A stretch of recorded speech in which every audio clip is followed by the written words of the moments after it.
Chapter 23. The British column advanced through the wreckage of the cantonment. It was still not yet noon, but already the sun was cooking the advancing infantrymen, even though they advanced in just their shirt sleeves. The tired men could do little to protect themselves, and were forced to march on, ignoring the discomfort and the exhaustion as best they could. Jack rode with Hodson on the left of Barnard's column, which was advancing to attack the northern end of the ridge. With the enemy position now in plain sight, there was no need for the cavalry to screen the advance, and the general had ordered them to protect the flank that faced towards the open countryside away to the north. Hodson had fallen silent as they came close to the ridge. He had been happy to talk during the ride from Badli Ki Sarai. Jack had been forced to listen to an exacting description of the enemy's disposition on the ridge, followed by how Hodson would conduct an attack were he in charge. Jack's commander was a talkative soul, especially when he could take centre stage and just so long as the enemy was far away. The cantonment they now rode through had been utterly destroyed. Everywhere Jack looked, he saw the evidence of the wanton destruction inflicted by the rebels. Costly furniture was scattered in every direction, not one piece intact, the splintered remains strewn across the once neat footpaths that crisscrossed the cantonment. All manner of household goods lay amidst the ruins: tumblers, plates, books, pictures and clothing, all thrown out of the ransacked bungalows that had once housed British officers and the senior officials of the East India Company. Jack bent low in the saddle and peered through the window of the nearest bungalow as his men picked their way through the debris. The grass-screened tatty that had once shaded the interior hung on a single hinge, so that it moved back and forth in the slight breeze, the splintered wood scratching each time it caught on its wooden frame. The room it had once cooled bore similar signs of destruction. A table had been hacked apart with hatchets, and a fine sideboard had been ripped open and emptied of its contents, which now littered the floor. The far wall was smeared black with what Jack could only think had to be blood, and he smelt the sour tang of brandy before spotting a fine tantalus lying amidst the wreckage, its crystal decanters shattered into 1,000 pieces. In one corner, he noticed a bundle of singed clothing. Whoever had tried to light the pile had clearly failed, and had only succeeded in scorching the once fine cloth. He gritted his teeth and turned away, the sight saddening him. It was only as he moved his gaze from the room that he realized the pile of garments was in fact a corpse, the broken limbs bent to such impossible angles that at first glance he had been unable to discern the body hidden beneath the half-burnt clothes. He pushed the image from his mind. The unfortunate soul was far beyond help. The time for caring for the dead would come later, and only if those still living were able to batter aside the enemy defences and find a way into the city, or else secure a position from where they could begin the long and dangerous process of mounting a siege. He did not need his battered old telescope to see the formidable defences that waited for them. The enemy had chosen a fearsome defensive position, the ridge a ready-made rampart. Hodson had told Jack that there were 3 strongpoints on the ridge. The first, at its southern tip, close to the suburb of Subzi Mandi, was the fine stone building known as Hindu Rao's House. It had once been the country residence of a Maratha chief. The enemy had turned it into a veritable fortress, packing it full with men armed with muskets. 180 yards to the north of the house sat an observatory, with the ruins of an ancient Pathan mosque to its left. Further on was the Flagstaff Tower, the final bastion on the ridge and the first position that Barnard's column would have to take. The rebel guns were positioned along the ridge, facing to the west and ready to fire on the advancing columns. Enemy infantry held each of the strongpoints, the thick walls protecting them from the British gunners. If the mutineers were determined and stood firm, they would be hard to shift.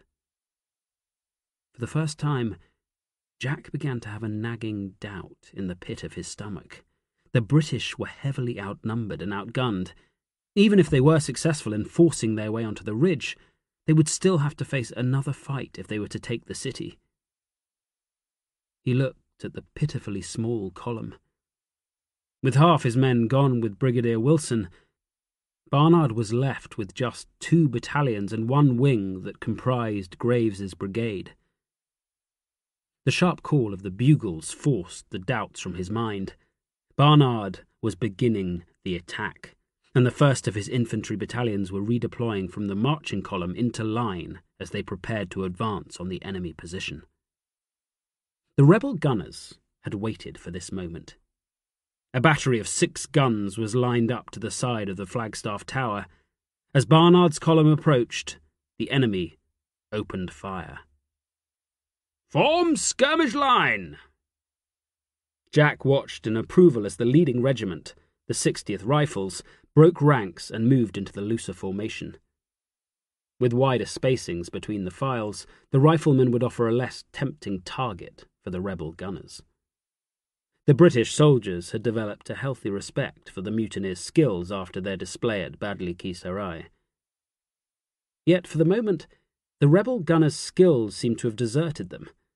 The first volley went wide, the heavy round shot missing the advancing British infantry and hitting a cemetery to their right flank, the only damage caused to a number of tombstones that were smashed by the fast-moving shot. "Fire the houses!"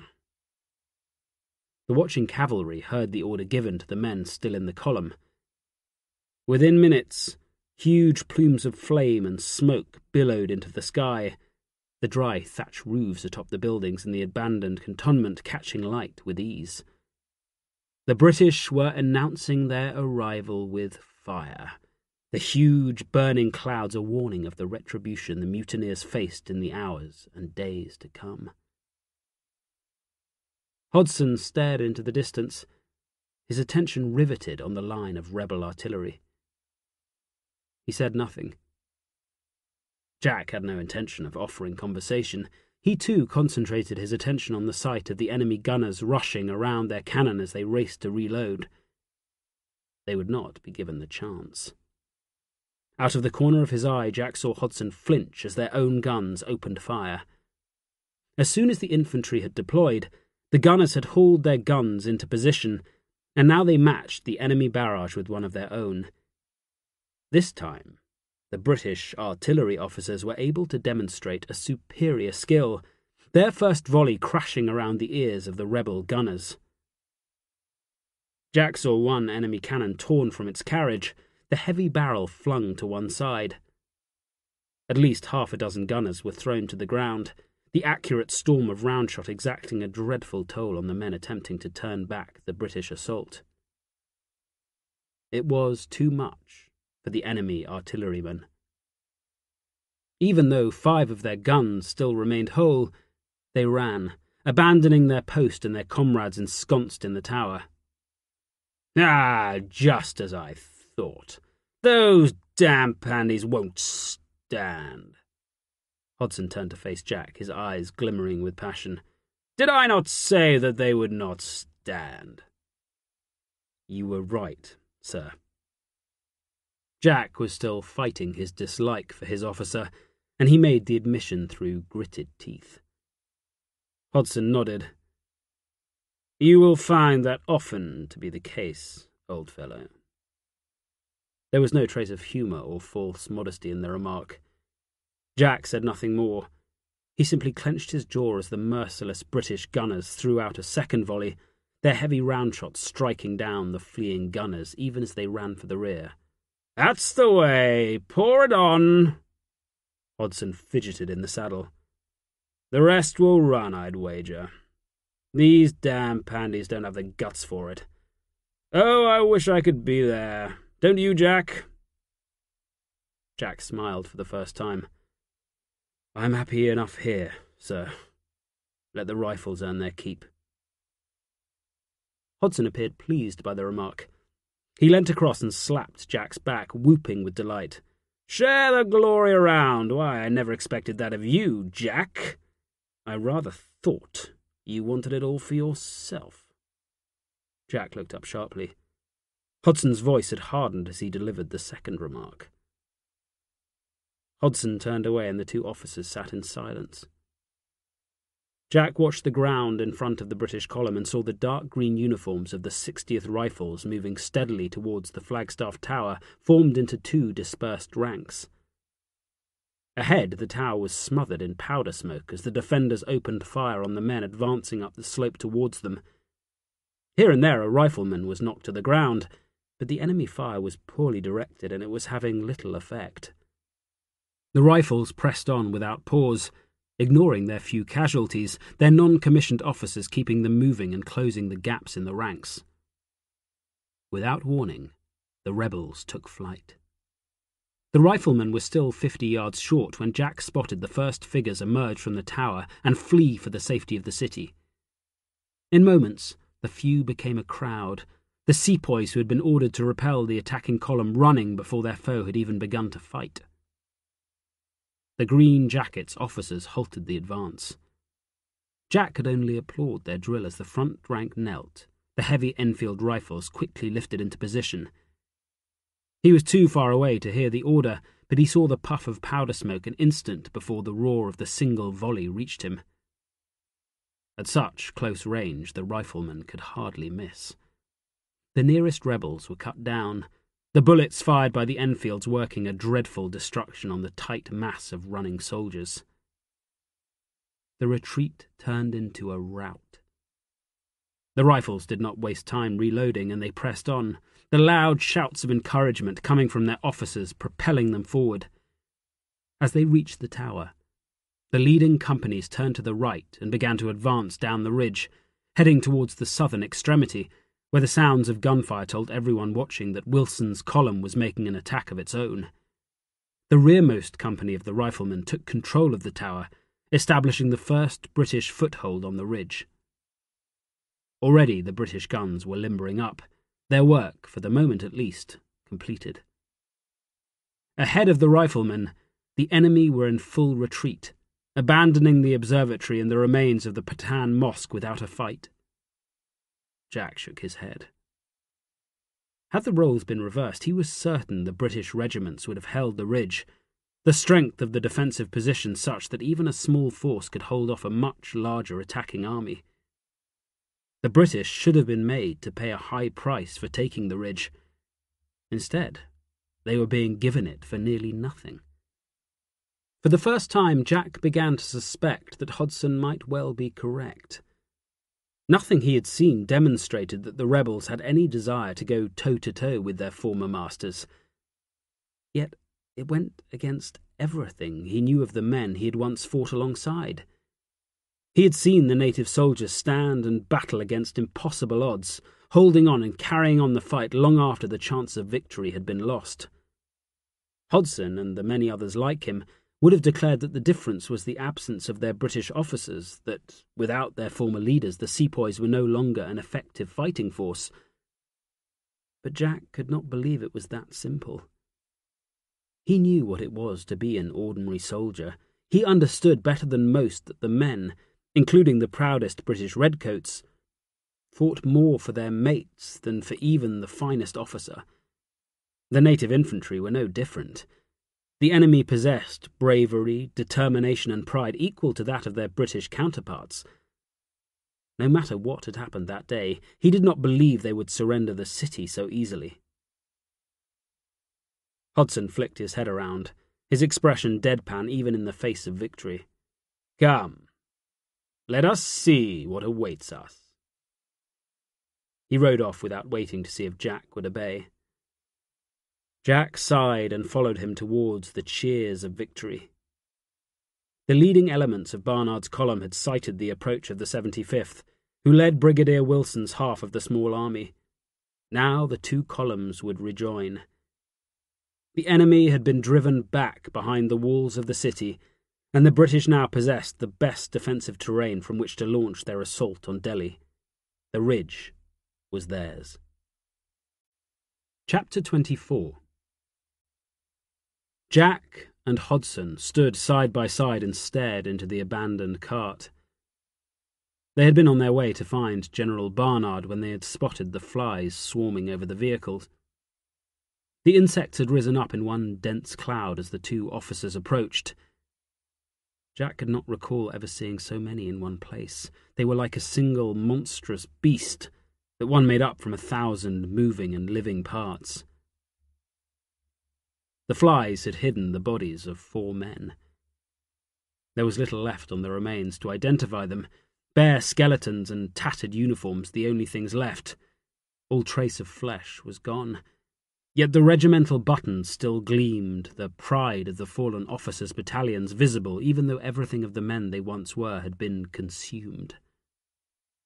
The stench hit Jack like a punch to the belly, a gut-churning miasma that left him trying not to retch in front of his commander. The poor bastards. He turned away, letting the plague of flies return to their gruesome perch. Hodson followed his lead, and the swarm of small black bodies smothered the long dead corpses once again. "The account will be settled." Hodson spoke through teeth clenched tight with anger, the bitter words catching in his throat. "Not one of the murderous scum shall be left." There was no need for anything else to be said. The bodies served to remind the British officers just what they fought against, what price had been paid by the victims of the mutineers' hate. They had left their horses with an orderly as they sought out Barnard's command group. Now they walked quickly towards the sound of raised voices. The most senior officers in the column had gathered together, the hasty conference summoned to plan the army's next step now that the ridge had been captured. "No, no, no. I cannot countenance such an action. We must fight them in the open." The statement came from the centre of the group of officers. Jack did not recognise the voice, but it was clear its owner spoke with authority. "Sir, I beg you." Jack saw an officer wearing the dark green uniform of the Sirmur Gurkhas began to speak, his voice quelling the hubbub around him. "The men are fresh enough. The Pandies have yet to stand against us. We must press on." "Major Reed, I thank you for your opinion." The reply was icy. Jack reached the outer ring of officers and could now see the tired-looking grey-haired officer who had spoken. He suspected this must be General Barnard, though he looked more like a well-to-do gentleman out for an afternoon stroll than the commander of a British army. "Major Reed is quite correct in his opinion, sir." An officer wearing the uniform of a brigadier smacked the back of his hand into his open palm to emphasize his point. "We cannot stop now." "We do not have the men, Wilson." Barnard's voice was tetchy. "Need I remind you, gentlemen, that this army is the sole force available to us? We cannot afford to waste our strength. If we throw it away now in a hasty assault, we are handing the enemy a certain victory. I will not allow that to happen." "That is all the more reason to attack, sir." Hodson strode into the crowd of officers. Jack could only marvel at his confidence, but it appeared it was well-founded. The senior officers parted as he approached, allowing him through even though he ostensibly only held the very junior rank of lieutenant. "Ah, Hodson." Barnard smiled warmly as the commander of his intelligence department arrived. "We have need of your wise counsel. What say you?" "We must attack, sir." Hodson preened at being received so well, straightening his spine like an actor striding on stage for his first appearance in a play where he had been billed as the lead turn. Jack shrank back, merging into the periphery of the group. He had no right to be there, but he did not think anyone arriving with Hodson would be asked to leave. He nodded a friendly greeting to an officer wearing the uniform of the horse artillery, receiving nothing more than a raised eyebrow as the captain acknowledged the arrival of an officer he did not recognize. "You are quite right, sir, and you have wisely got to the very nub of the issue in an instant."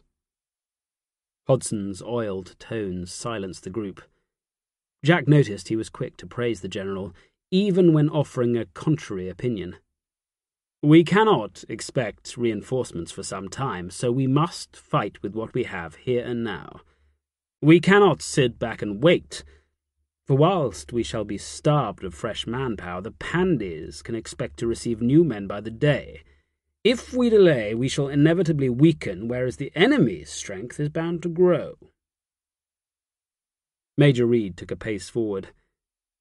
Jack caught the faintest trace of dislike on his face as he watched Hodson's performance, yet he was quick to reinforce his new ally's opinion. "Hodson is correct, sir. If we stop now, the Pandys will think they have won. We cannot risk adding to their confidence. We must show a strong hand immediately." A second brigadier entered the conversation. Jack knew this was Graves, one of the few officers to have been in Delhi on the day of the mutiny. Like Barnard, he showed his age in his grey beard and weathered face.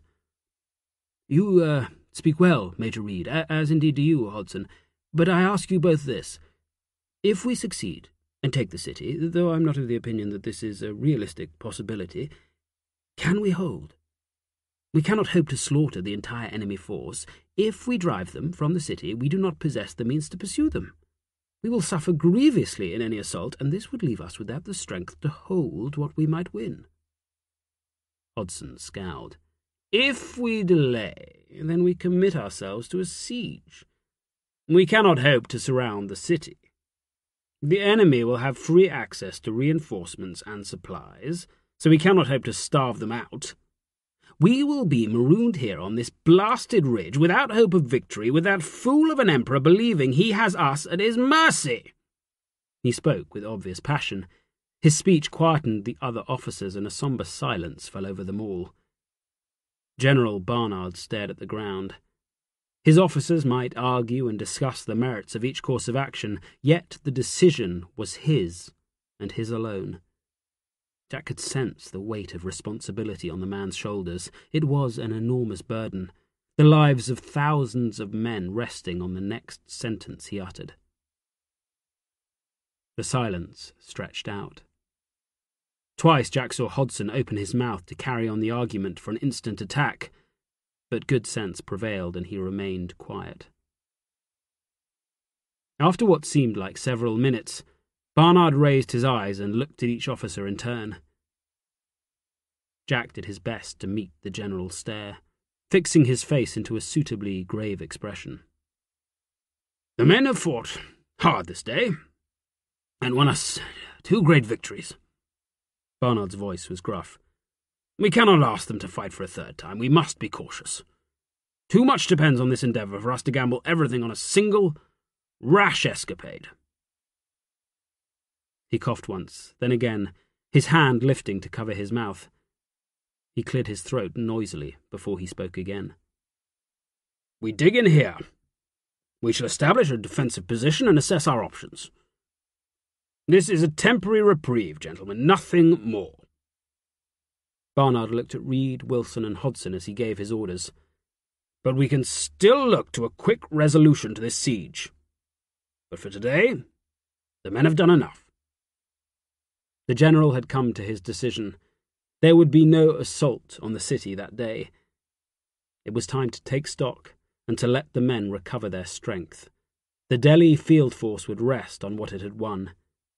Only time would tell if Barnard had made the correct decision, or if he had just wasted the best opportunity the British would ever have to take Delhi by force. Jack stood alone. The dark sky was filled with so many stars that they resembled an immense army stretching from one side of the heavens to the other. The numberless battalions cast an eerie light that allowed him to see across the city, which now lay besieged by the British column. He flapped his hand at a firefly that flitted past his face. Nighttime insects had arrived in their thousands to buzz and flicker around the heads of the British soldiers on the ridge. Still, Jack savoured the night air. He closed his eyes and focused on the delicate fragrance of the flowers that covered much of the ridge. The musky scent added a balmy touch to the cooler air, refreshing after hours of being subjected to the stink of overheated and underwashed bodies. Only those who had endured the scorching temperatures of the day could find relief in the heated air of the evening. To a newcomer, the night would feel close, a sweaty, humid warmth that did its best to suffocate anyone foolish enough to be up and about. But compared to the sweltering heat of the day, the night was a boon, a respite to be enjoyed, and the soldiers of the British Army seized on the hours of darkness to make camp and to study the city they had come so far to take. Jack looked down on Delhi. It was filled with light, the thousands of fires and torches revealing the life that flourished within. He cocked an ear and listened. He could hear music. The mutineers were celebrating, the drums and tables sounding throughout the city as the defenders of the new capital of the mighty Mughal Empire raised their voices in praise of the victory that Jack was sure the rebel leaders would be claiming. The city was just over a mile away from where he stood. The walls stretched to the right and to the left as far as he could see. They looked immense, huge, thick bastions of stone that would surely withstand the efforts of the cannon that the British gunners had been able to bring with them. Jack had never seen a siege before. He recalled the officers in his 1st Regiment talking of the great set-piece sieges that Wellington had conducted against the French in Portugal and Spain. He had not understood then the talk of batteries, ravelins, gabions, fascines and glacis, and his knowledge had not improved in the intervening years. He could not imagine the power that would be needed to force a passage through the walls of Delhi. Beneath the ridge, the ground was a dense mass of green foliage, a thick forest of trees and gardens laid out all the way up to the city walls. Here and there the white walls and thatched roofs of buildings peeped out from the tangle of greenery, the pretty homes now destined to be in a no-man's land, an area sure to be the scene of much fighting in the coming days. Jack tried to fix the image in his mind before the picturesque setting was defiled and ravaged by war. He looked back at the city, his gaze drawn by a procession of torches that moved along one of the walls. His eyes wandered over the buildings, the light of the moon and stars bright enough for him to be able to see almost across to the far wall. Tall, graceful minarets rose up alongside the proud spires of the Christian churches, and in every direction Hindu temples and Mohammedan mosques vied for his attention. Grander than all of them were the 3 great white marble domes of the Jama Masjid, the great mosque, its 2 high minarets dwarfing all the other buildings that surrounded it. He could only wonder at the accumulation of such a variety of religious fervour, the different faiths pressed together and existing cheek by jowl. Despite the huge gulf in their beliefs, the followers of the various religions had lived and worked alongside one another until the mutiny had arrived to cast such tolerance aside and replace it with hatred and suspicion. Jack had never set much store by religion. He had seen little that inspired him to believe in a divine being whose magisterial grace governed the actions of men. He had witnessed too much cruelty and too much death for an easy faith. Yet he would still offer a prayer in the tense moments before battle, that bitter time when death returned to sit quietly at his shoulder, a spectre that would stay with him until the enemy had been routed and the day was done. He turned his gaze from the city, the thoughts of the faithful and the godless unsettling, and looked instead at the defensive positions Barnard had started to build on the great ridge. Hindu Rao's house now formed the foremost of the British defences. It had been entrusted to the ferocious warriors in the dark green uniform of the Sirmur Gurkhas, commanded by the passionate Major Reed, the officer Jack had overheard arguing for an immediate assault on the city. The Gurkhas were the only native troops still trusted to take their place in the British forces. That afternoon Jack had watched them as they repelled an enemy counterattack that had come in the first hour of their occupation of the substantial stone house. The Gurkhas had stood firm as the wave of rebel sepoys rushed from the city in an attempt to throw back the newly arrived British forces. It had been an ill-conceived attack, a reaction rather than a premeditated strike, and the mutineers had paid a high price. Their fallen bodies still carpeted the lush slopes that led up to the house, the corpses already stripped naked by the horde of camp followers that still clung to the British column. The Gurkhas would surely face many more such assaults if the British army was to remain on the ridge, but Jack was certain that the dark-skinned fighters were more than capable of resisting all of the enemy's attempts to oust them. Just under 200 yards behind Hindu Rao's house, Barnard had established a strong point around the observatory. There he had stationed a strong infantry picket with an entire battery of his heaviest guns. Another picket, reinforced with 2 more field guns, was positioned in the ruined Pathan mosque behind the observatory. Barnard might have placed his face in the Gurkhas, but he'd made sure that the next closest positions were heavily defended. The Flagstaff Tower, which Jack had watched the 60th Rifles capture with such courage, now formed the northernmost bastion of the British line. 2 more field guns were positioned outside, with a strong force of infantry placed within the tower itself.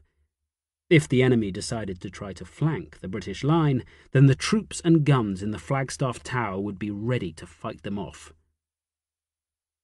Jack turned his attention to the one weak point in Barnard's defences.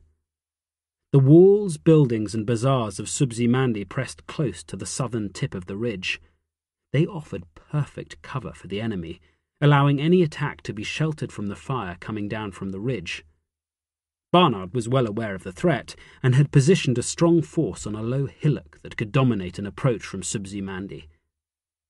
Already known as General's Mound, the position was made up of infantry and 3 18-pound guns, as well as a cavalry picket reinforced with 2 light cannon from the horse artillery.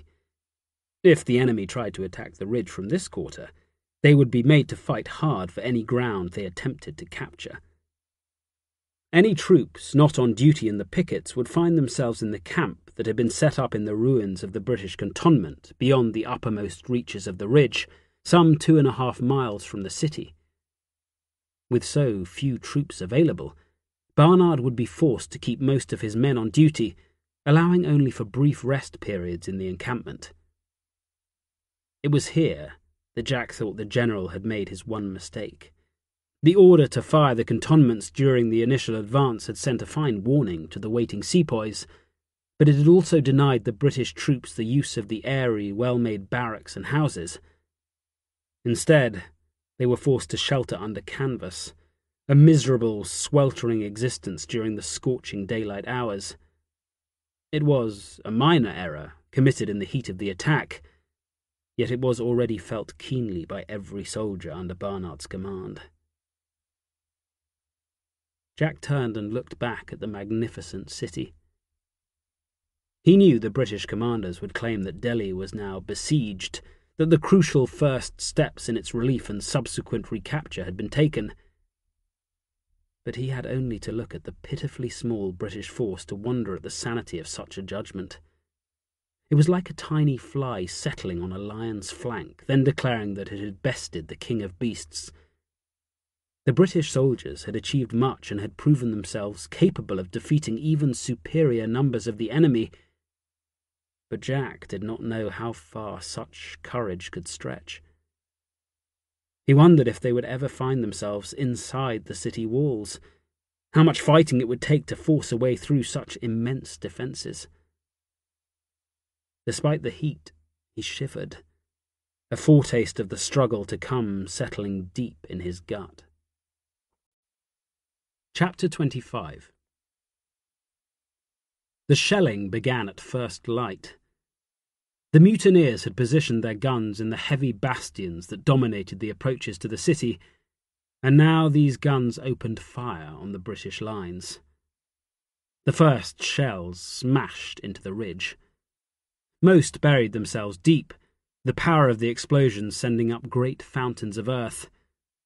Some landed close enough to the British positions to send the waiting troops scattering as they sought cover from the enemy barrage. "Are we besieging the city, or are we the damned besieged?" Hodson snapped the remark as he scanned the enemy with his field glasses. Jack did not bother to reply, even though it was one of the rare comments from Hodson's mouth that he happened to agree with. He had accompanied his commander on the short ride from Barnard's tent in the ruined cantonment up onto the ridge itself. They had dismounted, then walked up one of the dozens of rocky outcrops that littered the ridge, using the elevated position to give them a clear view of the city. The sun was just beginning to rise, and the British soldiers on duty were already feeling its heat. It would be another scorching day, the first in their new positions on the ridge. "We should have launched an immediate attack." Hodson did not wait to see if Jack would answer his question. "Damn Barnard and his caution." He lowered his field glasses before thrusting them back into their fine leather holder. "Does he not see the need for action? I tell you, this is the time for the old guard to step aside. There is plenty of young blood ready to take whatever steps are necessary to deal with these pandies." "Men like you, sir?" Jack goaded his commander. He was in a foul mood. The hours he had spent looking at the city the previous night had accentuated his feeling of being alone. His pride at having been accepted back into the army was wearing thin. Hodson took the question as a compliment. "It is a pity that more people do not share your wise sentiments, Jack. Then we might have a chance of winning this damn war." Jack could think of nothing more to say. He stood in belligerent silence. He sensed this would be the time when Hodson would bring up the events of the previous day. He did not know how he would react, but he was now sure of one thing. He did not trust his commander. Hodson had disappeared during the cavalry charge at Badly Ki Sarai, reappearing only when the fighting was done. Neither could Jack forget his display with the wounded rebel soldier. He did not understand why anyone would behave in such a way, creating a public spectacle as proof of his valor. He knew a few things about being a charlatan, and his instincts told him that Hodson was a very different man behind the public facade that he maintained with such care. "You fought well yesterday, Jack. I was right behind you when you led the charge against the Pandies, so I had every opportunity to see you in action." Hodson smiled as he began to speak. "You were so damned good you never left me a target." Jack did his best to remain composed as he listened to Hodson's excuse for his disappearance during the charge. It made no sense. The battle had been a chaotic and swirling melee. There was no way Hodson would have been able to follow him throughout such a fight. But as much as he wanted to snort his derision and mock Hodson's words, he forced himself to remain silent. Without Hodson, he had nothing. He could not throw away his opportunity of being back with the army. He wanted to be an officer again and take his place in the force that would quell the rebellion and prevent any more innocents from suffering at the rebels' hands. His ambition had been sparked, and he would risk his soul if it meant seizing the chance to prove his worth. "I owe you an apology then, sir." Jack's voice was clipped. "Next time I shall be sure to stand aside." Hodson's eyes narrowed. He looked around, checking that no other officer was in earshot. Before he could speak, however, another thunderous volley crashed into the ridge. The rebel gunners on the walls clearly knew their business, and both officers flinched as the storm of shot and shell smashed into Hindu Rao's house, the sound setting their nerves on edge. "I am not sure.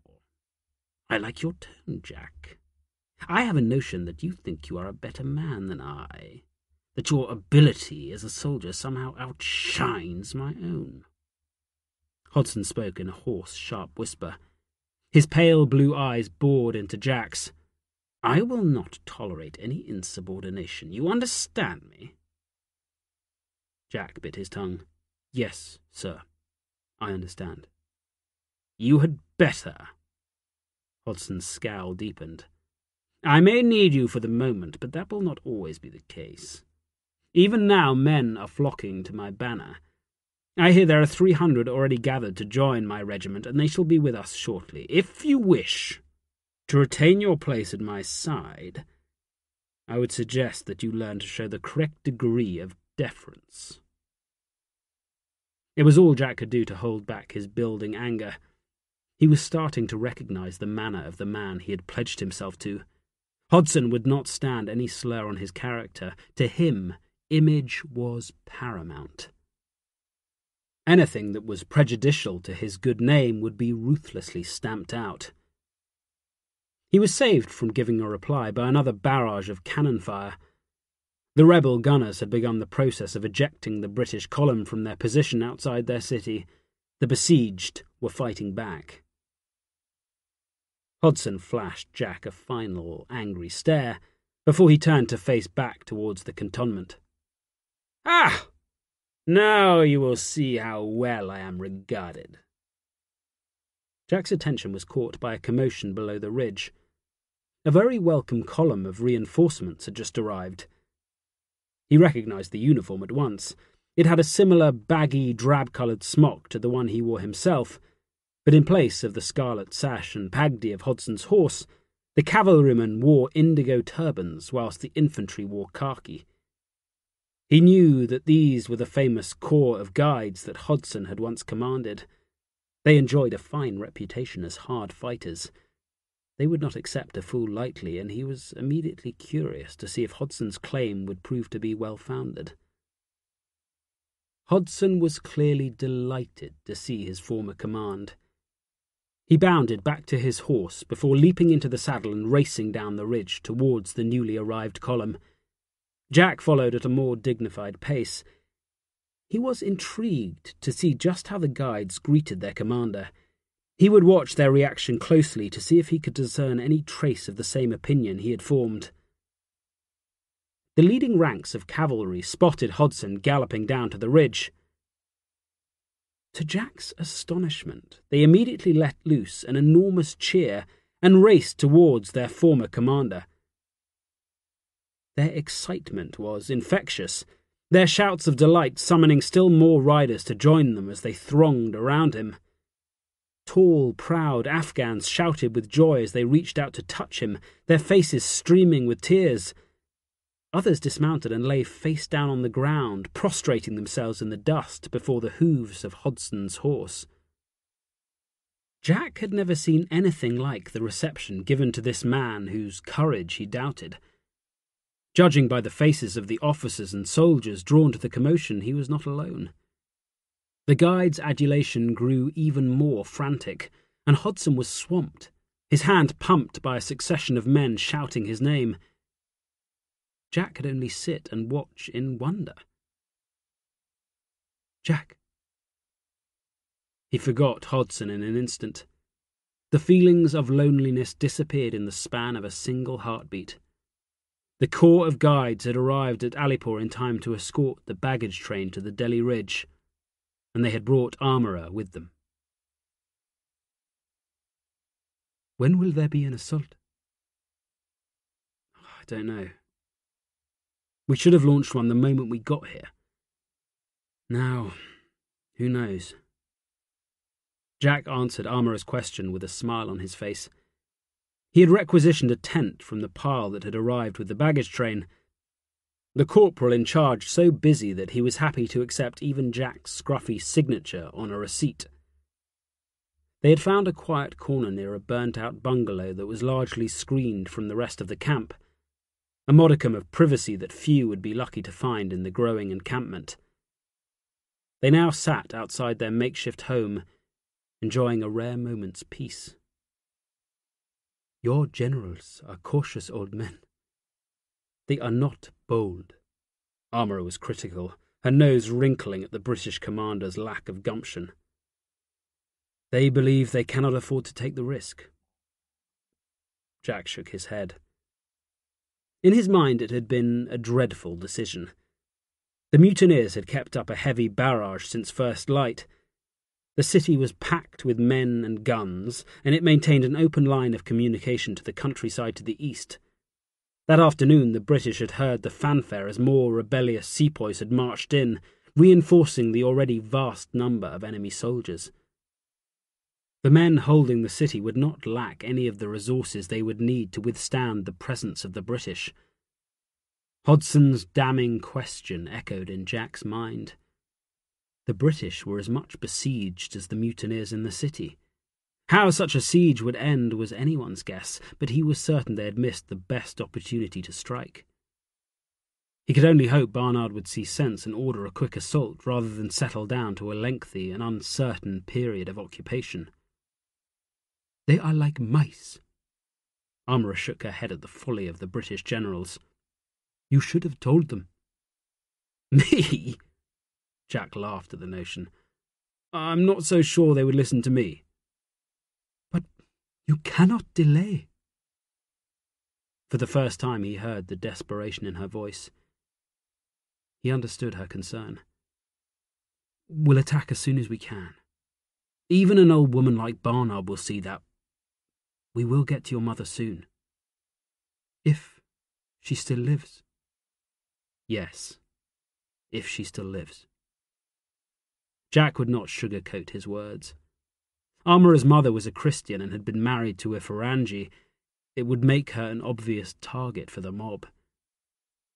He suspected he knew her fate, but as honest as he was with Armourer, he still would not voice such a prediction. Armourer said nothing more. She turned away, her arms hugging her stomach.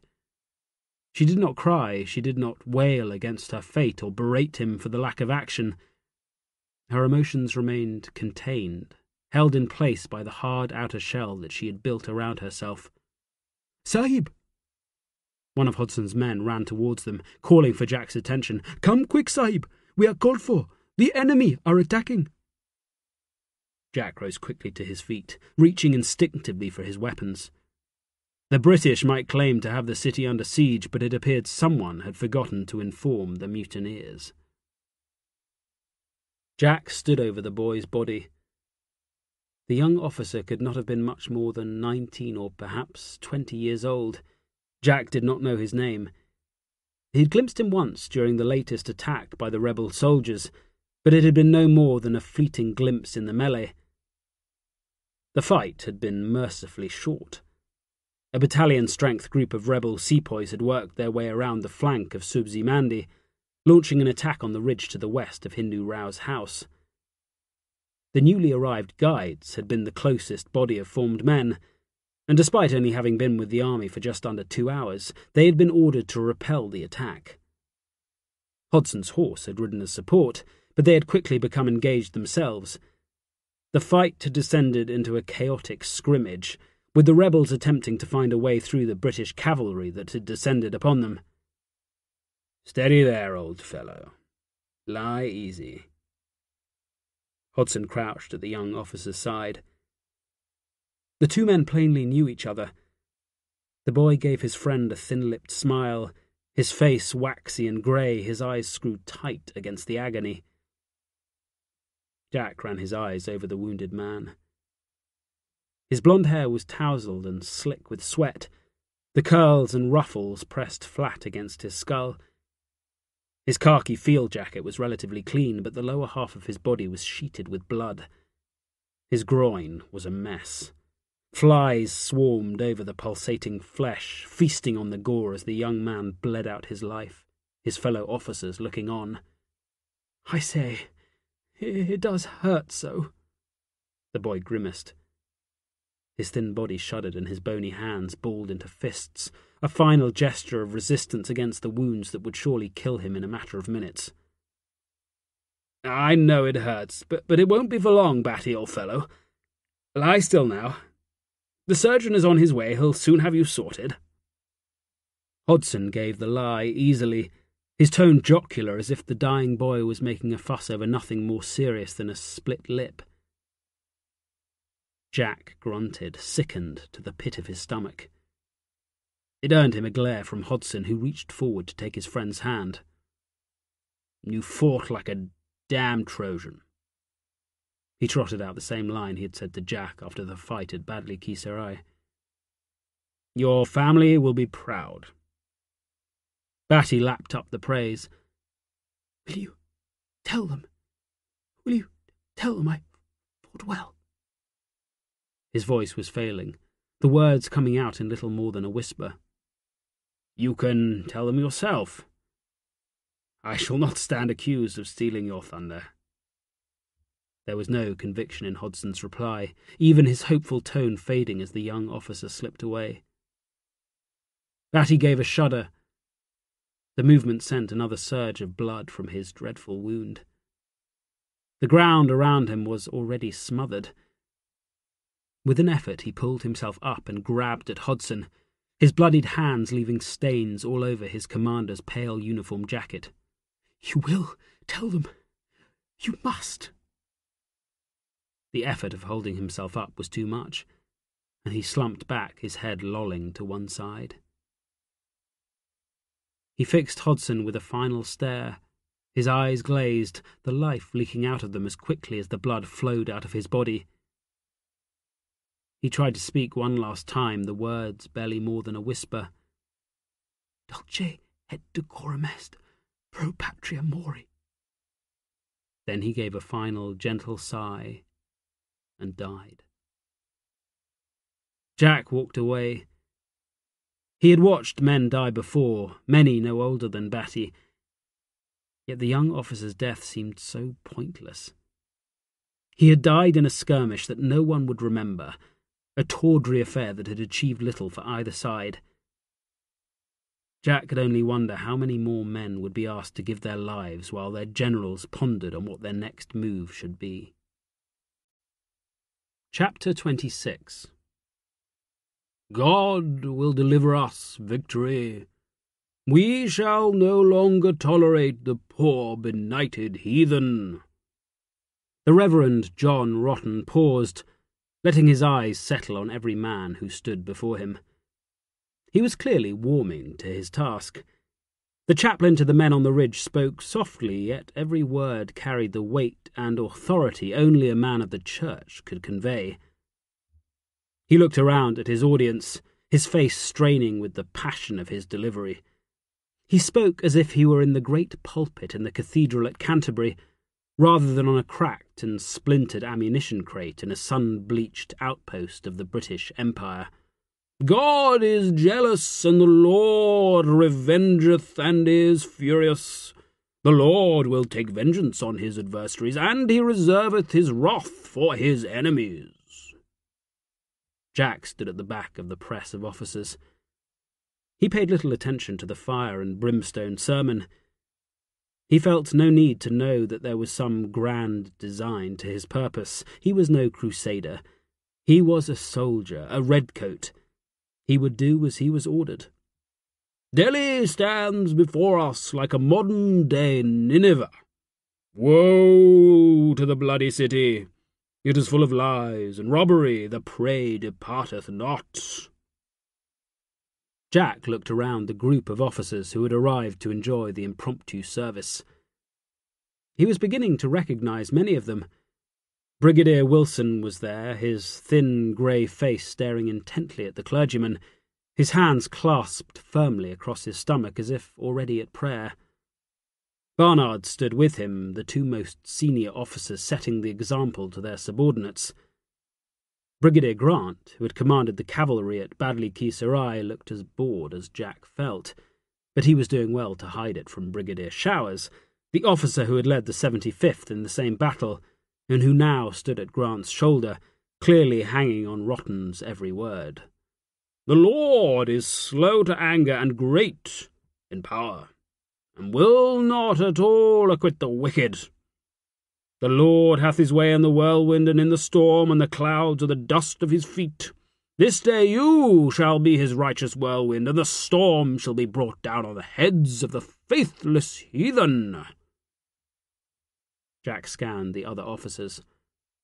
Most listened with polite attention, their faces calm and composed as the chaplain called for them to smite the enemy in the name of their God. Jack did not understand their need for the clergyman's approval, why they believed the opinion of one man should mean so much. But he saw the way they lapped up his words, his justification for the slaughter setting many a mind at rest. Only by brave endeavour will we succeed. It is our time. We must seize the day and take the good fight against the heathen. Let no man shirk his duty. For when the time comes, we must teach the damn pandies that we are Englishmen, God's own children. We cannot fail, for we have God on our side. It is his work that we do, this precious crusade, part of his great design to rid the good, clean earth of the heathen." Rotten paused once more. His voice had risen until he was bellowing, his whole body vibrating with religious fervour. "We do God's work." He dropped his voice, speaking in little more than a whisper. "We are his weapon. Do not stay your hand. Do not show mercy. You are the storm and the whirlwind, and you shall be victorious." Jack crouched in the ditch. It stank. The body of a dead sepoy lay on its back no more than a dozen yards away. It was smothered in flies.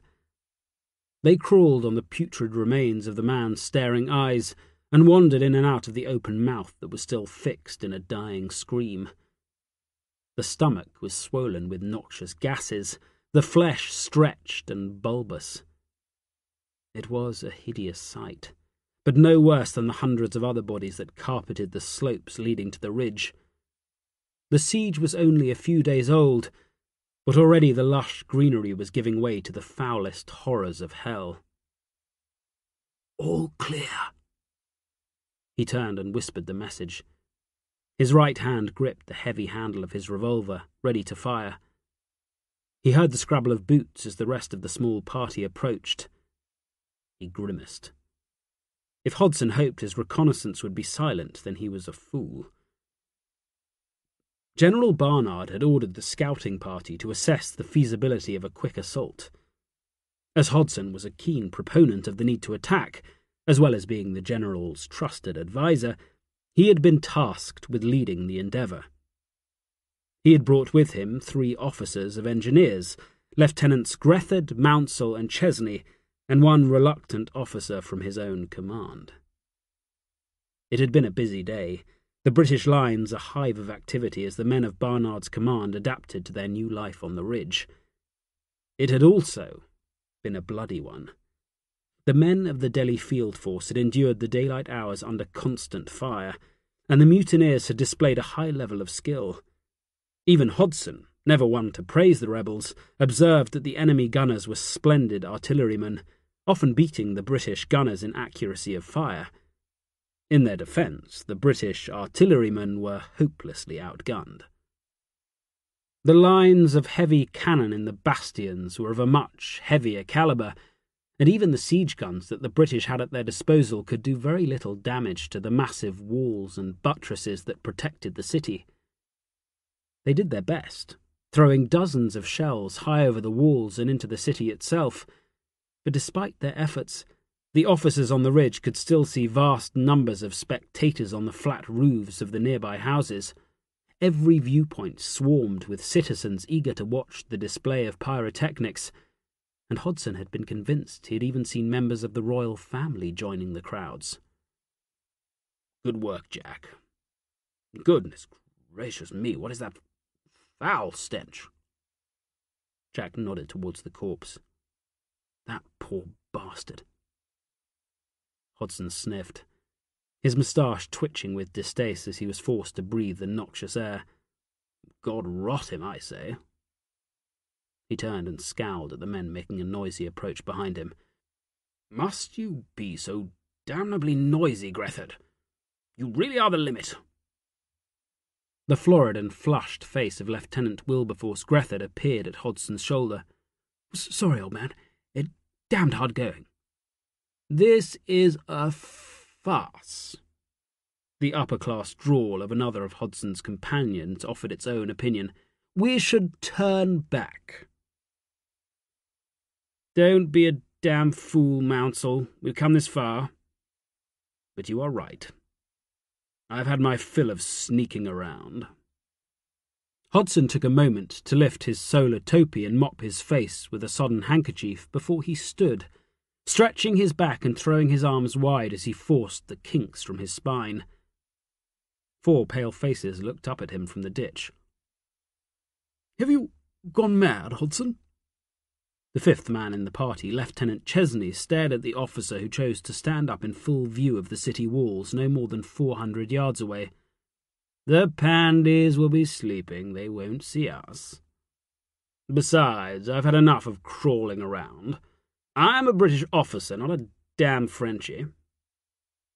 Hodson preened as he considered the array of faces watching his show.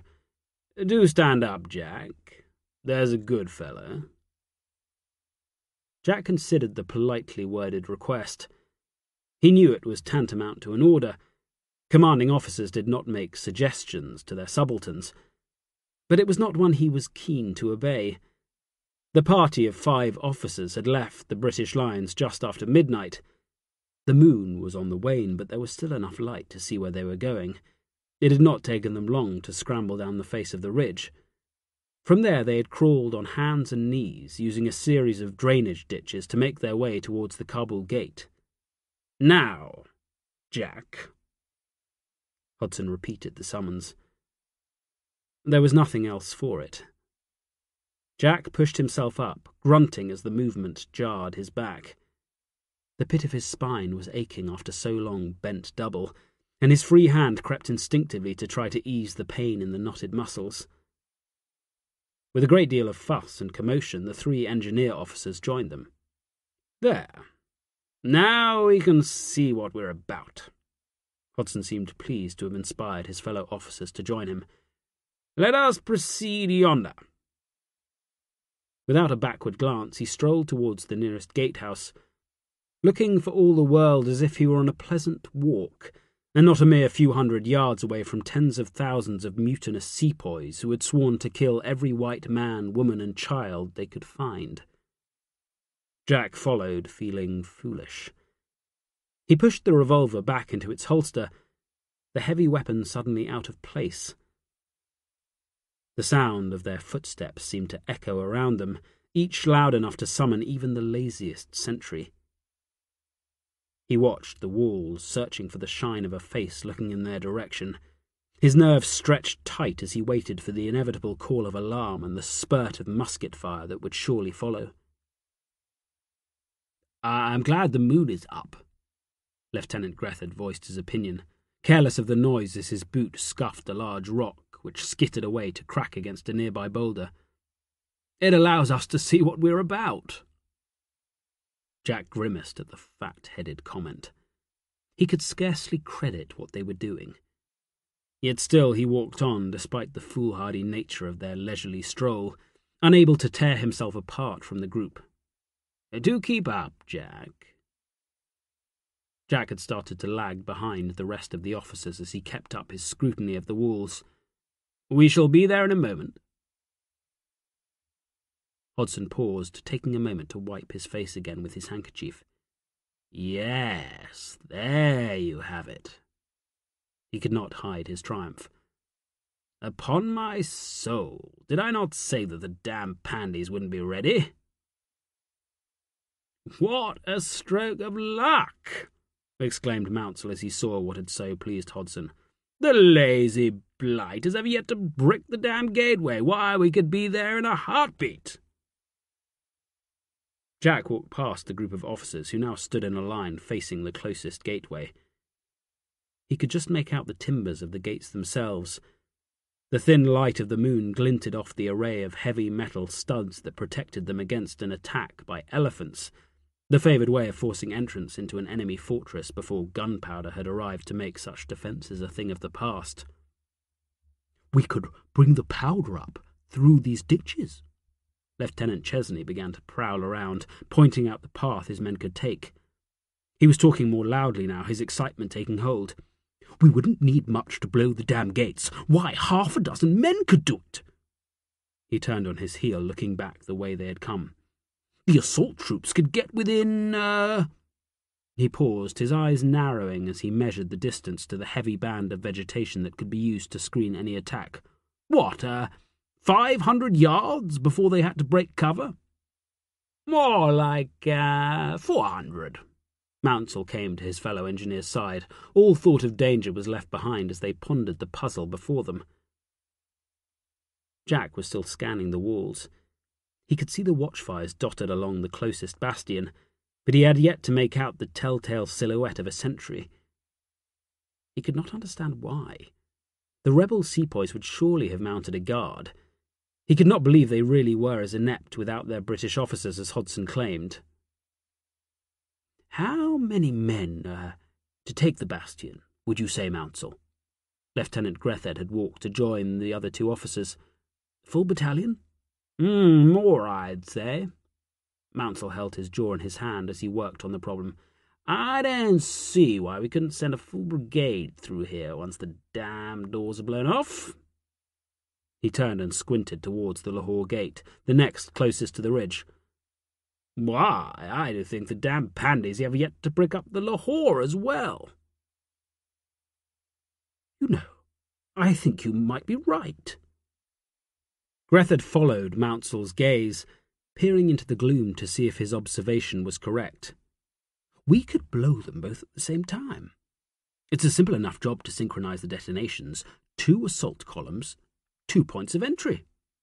He smacked his hands together with relish as the plan formed in his head. "The damn pandies won't know what's hit them." "We should go." Jack spoke for the first time. His attention had never left the wall. He was certain he had seen a pair of heads bob up as the garrison finally awoke to the party of British officers wandering around outside. "What's that you say, Lark?" Chesney sounded annoyed that Jack would interrupt their discussion. "We need to go. Now." Jack saw more men arriving on the wall. Torches were moving all around the bastion as the enemy began to react to the British incursion into their domain. "What's the damn hurry?" Mounsell laughed as he spoke. "The buggers are asleep." A voice shouted from the top of the bastion, followed immediately by a single musket shot. It cracked into the dirt, flinging up a column of dust no more than a dozen paces away from Lieutenant Chesney's boots. "That's the damn hurry." Jack snarled the words at the foolish officers he had the misfortune to accompany. "Now move!" A flurry of shots rang out. Jack felt the sting in the air as one snapped past his head. It was time to beat a hasty retreat. "That's not bloody cricket." Grethed sounded genuinely affronted at the sudden burst of fire. "We're only taking a damn look-see." His opinion did not stop him moving fast, and he flung himself back into the ditch they had used to approach the gateway. The others soon joined him, taking cover away from the inaccurate musket fire. Without a target in sight, it died away quickly, the night once again falling silent, and the party of British officers began the long and tortuous trek back to the British lines. But they had discovered what they had set out to find. A quick assault was feasible. With the gates still not bricked up, it would be a simple matter to lay a series of charges and blast away into the city. If General Barnard could summon the courage to give the order, the Delhi field force could achieve what it had come so far to do. Chapter 27. "I am coming with you." Don't be daft. Jack did his best to laugh off the suggestion. He was sitting on the ground outside their tent. He had dismantled his borrowed revolver and was going through the laborious task of cleaning every last part. A similar gun had let him down before. He would do everything he could to make sure it never happened again, although he knew no weapon could ever be fully trusted. Armourer was sitting beside him, observing his preparations with the studious calm of a vulture watching its prey. Jack had spent the morning helping Hodson and the 3 officers of engineers to draft their plan. They had submitted it to Barnard shortly before the General retired to lunch. He had not been privy to the meeting that had followed, but he had seen the elation on Hodson's face when he had returned in triumph. Barnard had finally thrown the dice. The 4 officers had convinced him of the chance of success if he gambled on a quick assault, and their plan had been approved. The attack was scheduled for that night. The hastily drawn plan called for 2 parties of engineers to sneak to the walls, retracing the route the scouting party had taken the previous night. It would be their job to place enough black powder at the base of the Kabul and Lahore gates to blow them open. In the aftermath of the twin explosions, 2 columns would be launched to the assault. With surprise on their side, Hodson and his cronies had been adamant that they would be able to capture the massive bastions that guarded both gates within the opening minutes of the attack. The Pandies would see the British flag flying over the walls and would desert the city in their thousands, the prospect of their former master's revenge too dreadful for them to wish to remain.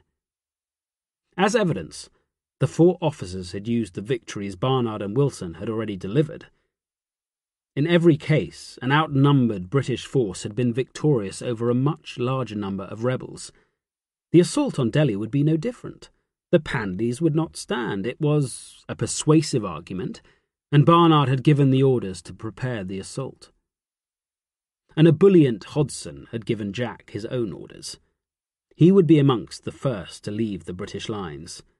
He would find his way back to the Kabul gate, where he would wait for the party of engineers assigned to that objective.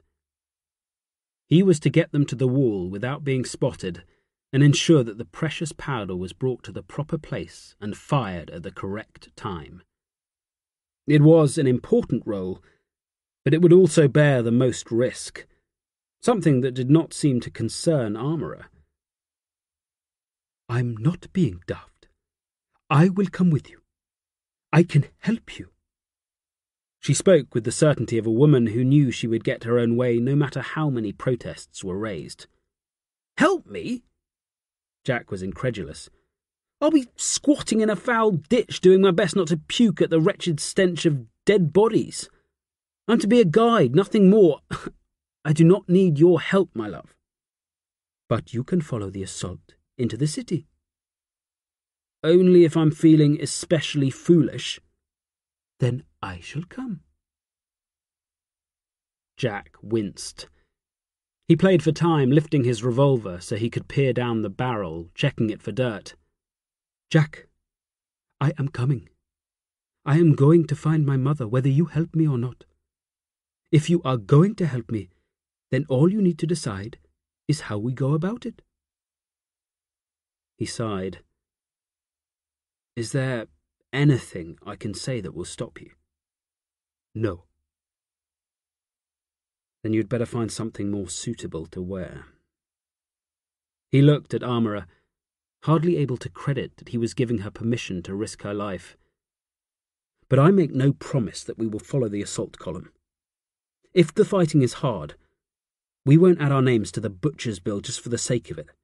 We will come back here and wait to see what happens. Understood?" "I understand." Armourer looked at him through hooded eyes.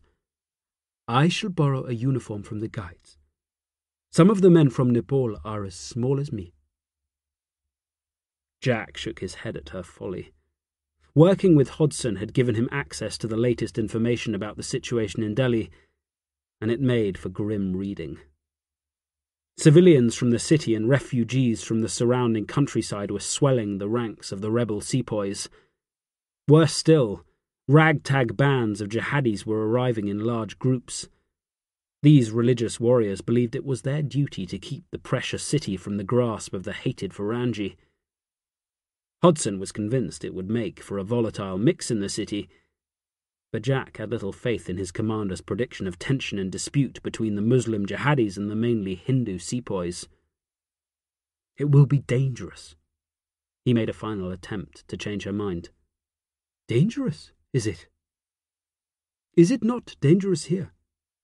Was it not dangerous to rescue me? Was it not dangerous when we stayed at the magazine? We cannot avoid danger, Jack.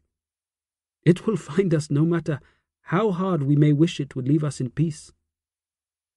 She chuckled, the sound warm in her throat, then stood and stared down at him. When he looked up at her, the sun was behind her, and he could hardly see her face in the glare.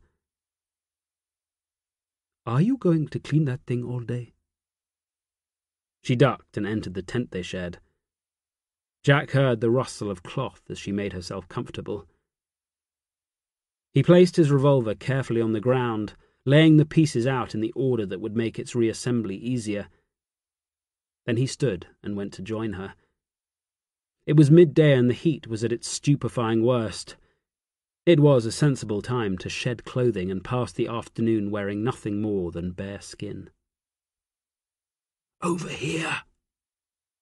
Jack hissed the order. The drainage ditch he was hiding in with Armourer felt horribly exposed, his experience the previous night doing little to make him feel any more comfortable on the ground outside Delhi's walls. He felt Armourer's hands press against his back, her fingers pushing hard into his flesh. He sensed her tension, recognizing it well as it seared through his veins. Night had come on quickly, the rushed organization for the assault on the city leaving little time for more than scant preparation. He and Armourer had left the British lines first, taking up a position in the dead ground of no man's land as they waited to guide the small group of engineers tasked with destroying the Kabul gate. To his relief, the sergeant of engineers heard him call out, and the small huddle of British soldiers moved slowly along the ditch to join them. To Jack's mind, they were making enough noise to wake even the doziest sentry, and he turned to scan the battlements that loomed up behind him. He felt the tension squirm in his gut as he contemplated the sheer scale of the defences. He hoped to God that Hodson's plan was a good one. "Glad to see you, sir." The engineer sergeant sounded as relieved as Jack felt. He was glad not to be the only one suffering from the tension. He had a feeling the 4 engineers had endured a more trying time than even he had. It was no small feat to manoeuvre the barrels of powder in the darkness, but they had done the job well and had arrived not long after he had taken up his own position. "Well done, Sergeant." He offered the praise and was pleased to see the flash of teeth in the gloom. "It's Briggs, isn't it?" "Yes, sir." "You've done well, Sergeant Briggs. But for God's sake, keep the damn noise down." Jack spoke in a hoarse whisper, his nerves and irritation showing. Briggs' men let the heavy powder kegs thump into the sun-baked soil as they used the momentary pause to set their burdens down. "Have you everything you need?" "Yes, sir. We have it all in hand, don't you fret." "It won't go off until you're ready." Jack eyed the 3 kegs of powder anxiously. "No, sir, not without a fuse." Briggs smiled indulgently as he saw the officer's concern. "Is that the bugger there then, sir?" He nodded his head towards the Kabul gate, no more than 400 yards away from where they crouched in the fetid ditch. "That's the one. Do you have the time?" Briggs fished in his jacket and pulled out a thick-cased pocket watch. He peered at the face, angling it towards the moon so that he could read the hands. "Well, we're a little behind schedule, sir." "Right. We'd best get on with it, then." Jack forced his nerves away. He flashed a smile at Armourer, who still sheltered behind him. "You'd best stay here." "Oh, your man can help us if you like, sir. An extra pair of hands would be right useful." Sergeant Briggs was quick to seek assistance. Jack bit his tongue. "Very well." He scowled at Armourer. "Help the sergeant. Look lively now." Briggs chuckled and gave Armourer a conspirator's wink. "Don't you worry, chum. You'd think he'd be grateful for you being here. It ain't many orderlies who would stay with their officer when they go off on some half-baked scheme like this." Armourer bowed her head. She was wearing a uniform that Jack had managed to borrow from the guide's store. It was several sizes too large for her, but that was not uncommon. The whole Delhi field force had the appearance of an army that had been cobbled together, and many men had been pressed into unexpected service. With her hair bound tight and her face hidden by a dark Pagdian scarf, she easily passed for a native orderly. Her disguise would not stand scrutiny in daylight, but in the thin moonlight it would take a sharp eye indeed to spot anything awry in her appearance. "Ready?" Jack's anxiety made him sharp. "Hold on a mo, sir." Briggs ignored the officer's urging and busied himself checking the powder kegs before handing Armourer a hefty canvas sack. "That's the powder for the fuse. Don't drop it, chum. It'll be a bugger to find in the dark, and God help us if you split the sides." Armourer nodded, taking the powder sack in both arms. "All right." Briggs checked that the officer's orderly was happy before he turned to flash Jack a smile. "Ready we are, sir. Let's be off, shall we?" Jack was warming to the engineer sergeant's calm and easy manner. It was a trait he had seen in the best non-commissioned officers. It steadied the men, setting the example they would need if they were to face their own terrors and still do the job they had been assigned. "Right." He smiled for the first time, a fair measure of his own tension eased by the presence of the capable sergeant. "Follow me." It did not take them long to make their way to the Kabul gate. Pressed hard against the wall, Jack began to feel safer. It would be a diligent sentry indeed who would lean over and peer in the darkness to see if something stirred so close to the base of the wall. He began to hope that the hardest yards were behind them. Briggs and his men worked quickly. The kegs of powder were placed against the corner of the doorway. The engineer sergeant took his time, ensuring that he was completely happy with the arrangements before he began to prepare a fuse that would ignite the barrels. Jack used the pause to sneak next to Armourer. Carefully he reached out and squeezed her hand. Her flesh was clammy under his touch, despite the heat. He would have liked to speak to her, to reassure her that all would be well. But with the party of engineers in earshot, all he could do was catch her eye and smile. "Righto, sir. You might want to come back with us, sir. I wouldn't want to get in trouble for losing me officer. I expect the army would charge me for you, and I reckon it would take me a good while to pay them back for the loss of a lieutenant." Jack followed Briggs, careful not to tread on the trail of powder he was laying. Once again Briggs took his time. The weight was beginning to gnaw on Jack's nerves, but he bit his tongue, holding back a demand for more haste so that the sergeant could ply his trade in peace. Eventually they reached a hollow in the ground, far enough away from the gates that they would be safe, but close enough that the fuse would not have to be overly long. The small party settled into wait, their task almost complete. They had one duty left to perform. When the assault columns were in place, a single rocket would be fired from the British lines. It would be the signal for the two parties of engineers to fire their charges and blast an entry point into the city. The first sign of the approach of dawn appeared on the far horizon. In the city the bells began to ring, the citizens of Delhi waking to another day with the British army encamped outside their walls. The bastions started to bustle with activity as the gunners arrived for another day of bombardment, the batteries of heavy guns set to fire on the British lines on the ridge from dawn until dusk. "Where is the damn signal?" Jack hissed the question through gritted teeth. The rocket had not been fired. He looked anxiously to the east. The colour of the sky was changing, the black of night turning from grey to pale, muted yellow as the sun crept into the sky. "Any minute now, sir." Briggs tried to calm his officer's fear. It did not work. "We should send a man back to find out what is happening. It's too damn late to launch the assault now." Jack lifted his head and peered across to the Lahore gate. Despite the improving light, he still couldn't make out the other charge that the second party of engineers would have laid in the night. "Bollocks," he cursed under his breath. "Any minute now, sir," repeated Briggs, but this time Jack heard the tension in the man's voice. He let his right hand fall to the holster on his hip and undid the buckle that held the flap in place, freeing the weapon so that it could be drawn in a heartbeat. His instincts were wide awake now. He was near certain that something had gone awry. This was the hardest part of being an officer. It was easy to lead men in a battalion. There an officer's role was fixed and ordered, the role easily defined. It was only now, alone and in an independent command, that the burden of leadership became so much heavier. As the sole officer in charge, it was down to him to decide their next move.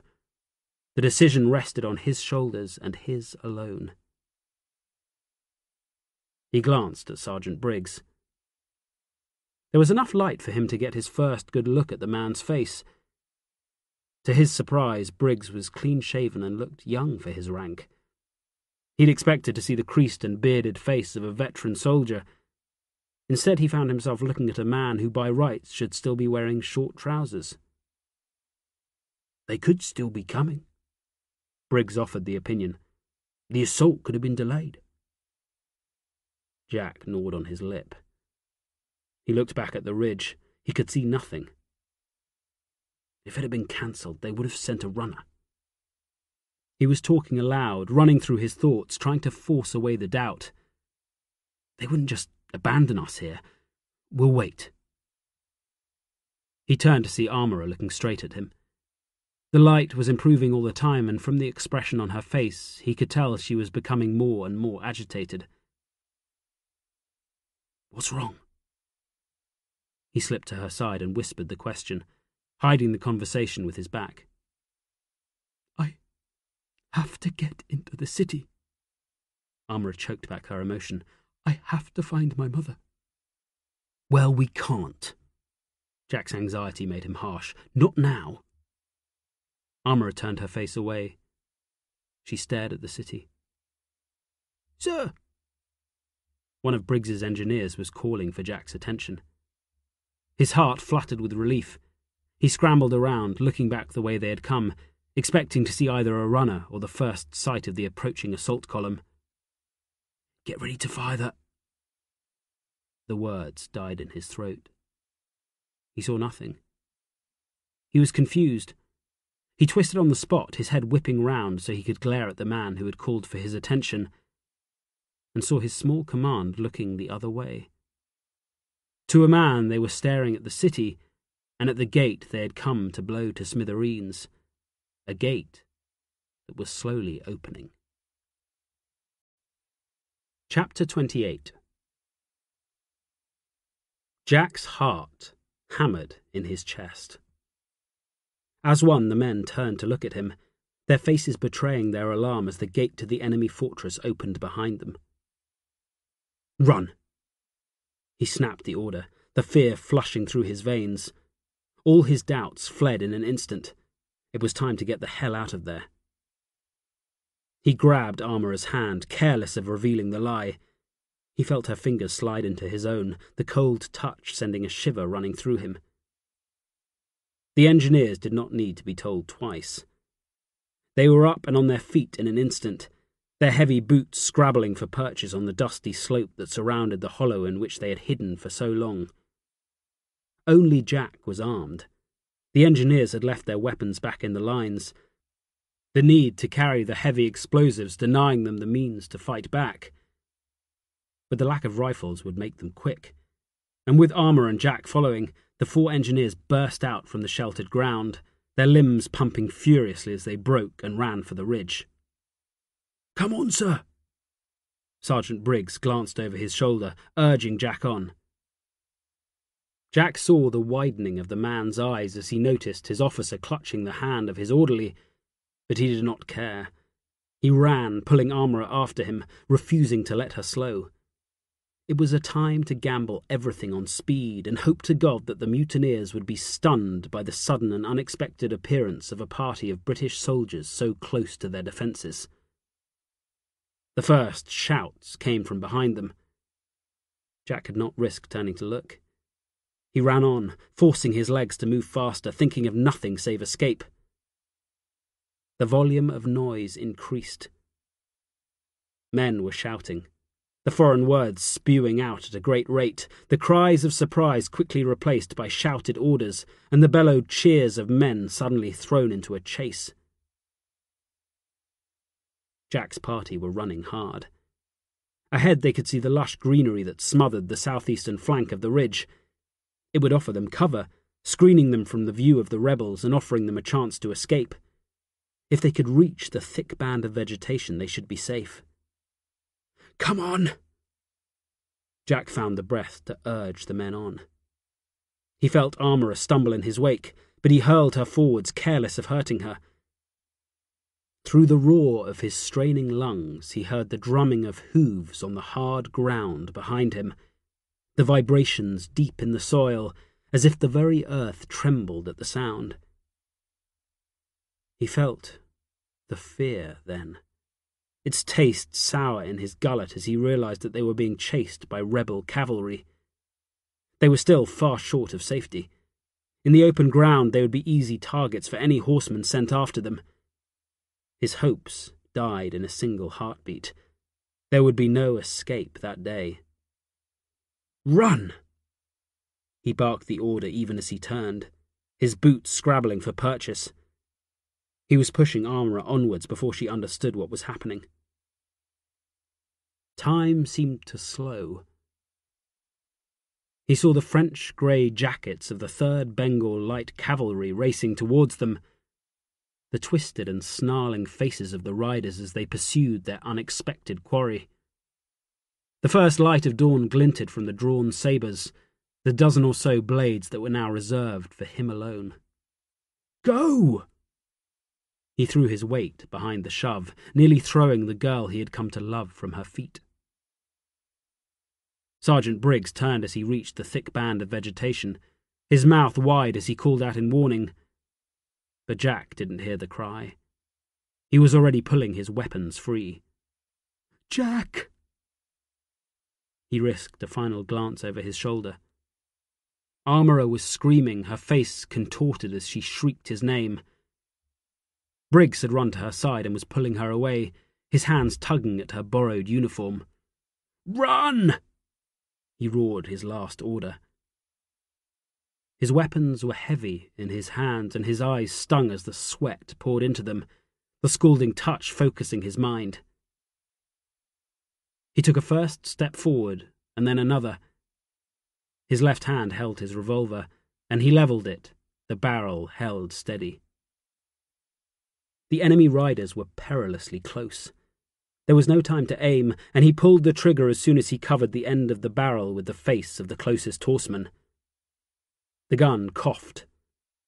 There was little force in the shot, the bullet emerging with no more power than a child firing a toy catapult. Jack bellowed in frustration. The misfire would cost him dear. The fastest rider keened as he raced at his target, leaning far out in the saddle ready to skewer his quarry with the point of his lowered sabre. Jack threw his useless revolver and ran. His boots pounded on the hard-baked ground. Both hands curled around the handle of his borrowed sword, which he held at his right side, the sharpened tip pointing at the sky. He did not run for his life. He charged. One lone warrior against a horde. The closest rebel rider thrashed forward, his sabre aimed at Jack's breast. They came together in a rush. The enemy rider bellowed as he threw his weight behind the thrust, just as his British riding master had taught him. With a furious roar, Jack punched his own blade across his body, swatting the thrust aside. The rider raced away, shrieking in frustration at having been denied his victim. "Come on!" Jack shouted in defiance as he started to fight.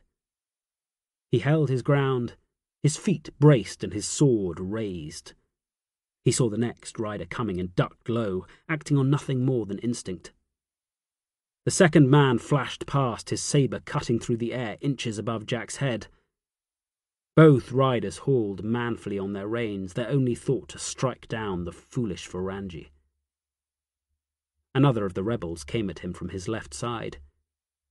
He could do nothing but throw himself to the ground, trusting to luck to keep him safe. He hit the stony soil with his shoulder. Pain seared through his body, but he ignored it and scrambled back to his feet in time to parry another blade that was thrust towards him. A surging mass of cursing horsemen swarmed around him. On the ramparts, a crowd had gathered to watch the one-sided fight. Jack looked for Armora. Through the press of bodies, he caught a glimpse of her half hidden behind Briggs. The young sergeant's face was creased in fury as he drew a pocket knife in a final, futile defence. "No!" Jack howled as he realized his efforts had been in vain. Some of the enemy riders had ignored his foolish charge, and even as he watched, they spurred towards the pair of fugitives who had yet to make it to safety. He tried to run to them, but had taken no more than 2 paces before 2 rebel horsemen bore down on him at once, their horses' hooves fighting for purchase on the dusty soil. He threw himself low, feeling the rush of air as the men howled past, their sabres slicing dangerously close to his flesh. The urge to fight was gone, the desperate emotion lost in his fear for Armorer's life. Another horseman slashed hard at his side, forcing him into a desperate parry. A second blow followed the first, followed immediately by another. Jack dodged and twisted, keeping the enemy blade at bay, bellowing in frustration as he failed to fight his way free. He countered another blow, at last knocking his foe's blade wide. In a heartbeat he cut back with every ounce of his strength. The rider's sword came at him in a hurried parry, but it could do nothing to prevent Jack's blade from diving deep into his thigh. With a cry of agony, the horseman wheeled away. It gave Jack an opening, and he lurched into a run, careless of leaving his back exposed to the rest of the marauding enemy riders that still swarmed around him. His only thought was to reach the girl he had vowed to protect. He caught a second glimpse of her as he ran. He was closer now, able to see the desperate terror on her face. Briggs was falling away, his face bloodied, a vicious sword wound cut deep across his forehead. Even as he fell, a rebel thrust his sword home with such force that it drove clean through the engineer's body, the bloodied tip erupting in a gory explosion between his shoulder blades. Armorer was crying now. Jack was close enough to see the tears streaming down her face, cutting a path through the layer of dust that smothered her skin. The rider who had killed Briggs pulled his sword from the dying sergeant's flesh. With a fierce bellow he raised the bloodied blade and gouged his spurs back, driving his horse at Armorer. "No!" Jack tried to run, but his legs felt as if they were made of stone. An enemy rider slashed a sabre at his head, and he instinctively parried the blade before ducking away and rushing forward again. More rebels swarmed past him, partially blocking his view as they turned and prepared for another charge. And then he saw her. She lay flat on her back. The pagdi she had used to hide her face was half unravelled. The beauty that had captivated him from the moment he had clapped eyes on her all those weeks ago in Calcutta now revealed. Her hair billowed free, the dark mass suddenly released from the folds of the cloth, her identity exposed. The mutineer who had stuck Briggs down roared as he saw her. Armorer screamed as he jumped from the saddle, his face twisted in a triumphant sneer. Jack spun round, looking for a way out. He could see nothing save the next group of horsemen that rode towards him, their sabres keening for his blood. There was no way for him to reach her. Armorer scrambled to her feet. She was still screaming as she clawed at the man who came to lay claim to her. He laughed as he battered her courage away, slapping her hard around the face, punching her to the ground. Jack roared with impotent fury, a wild rage that scoured every emotion from his mind.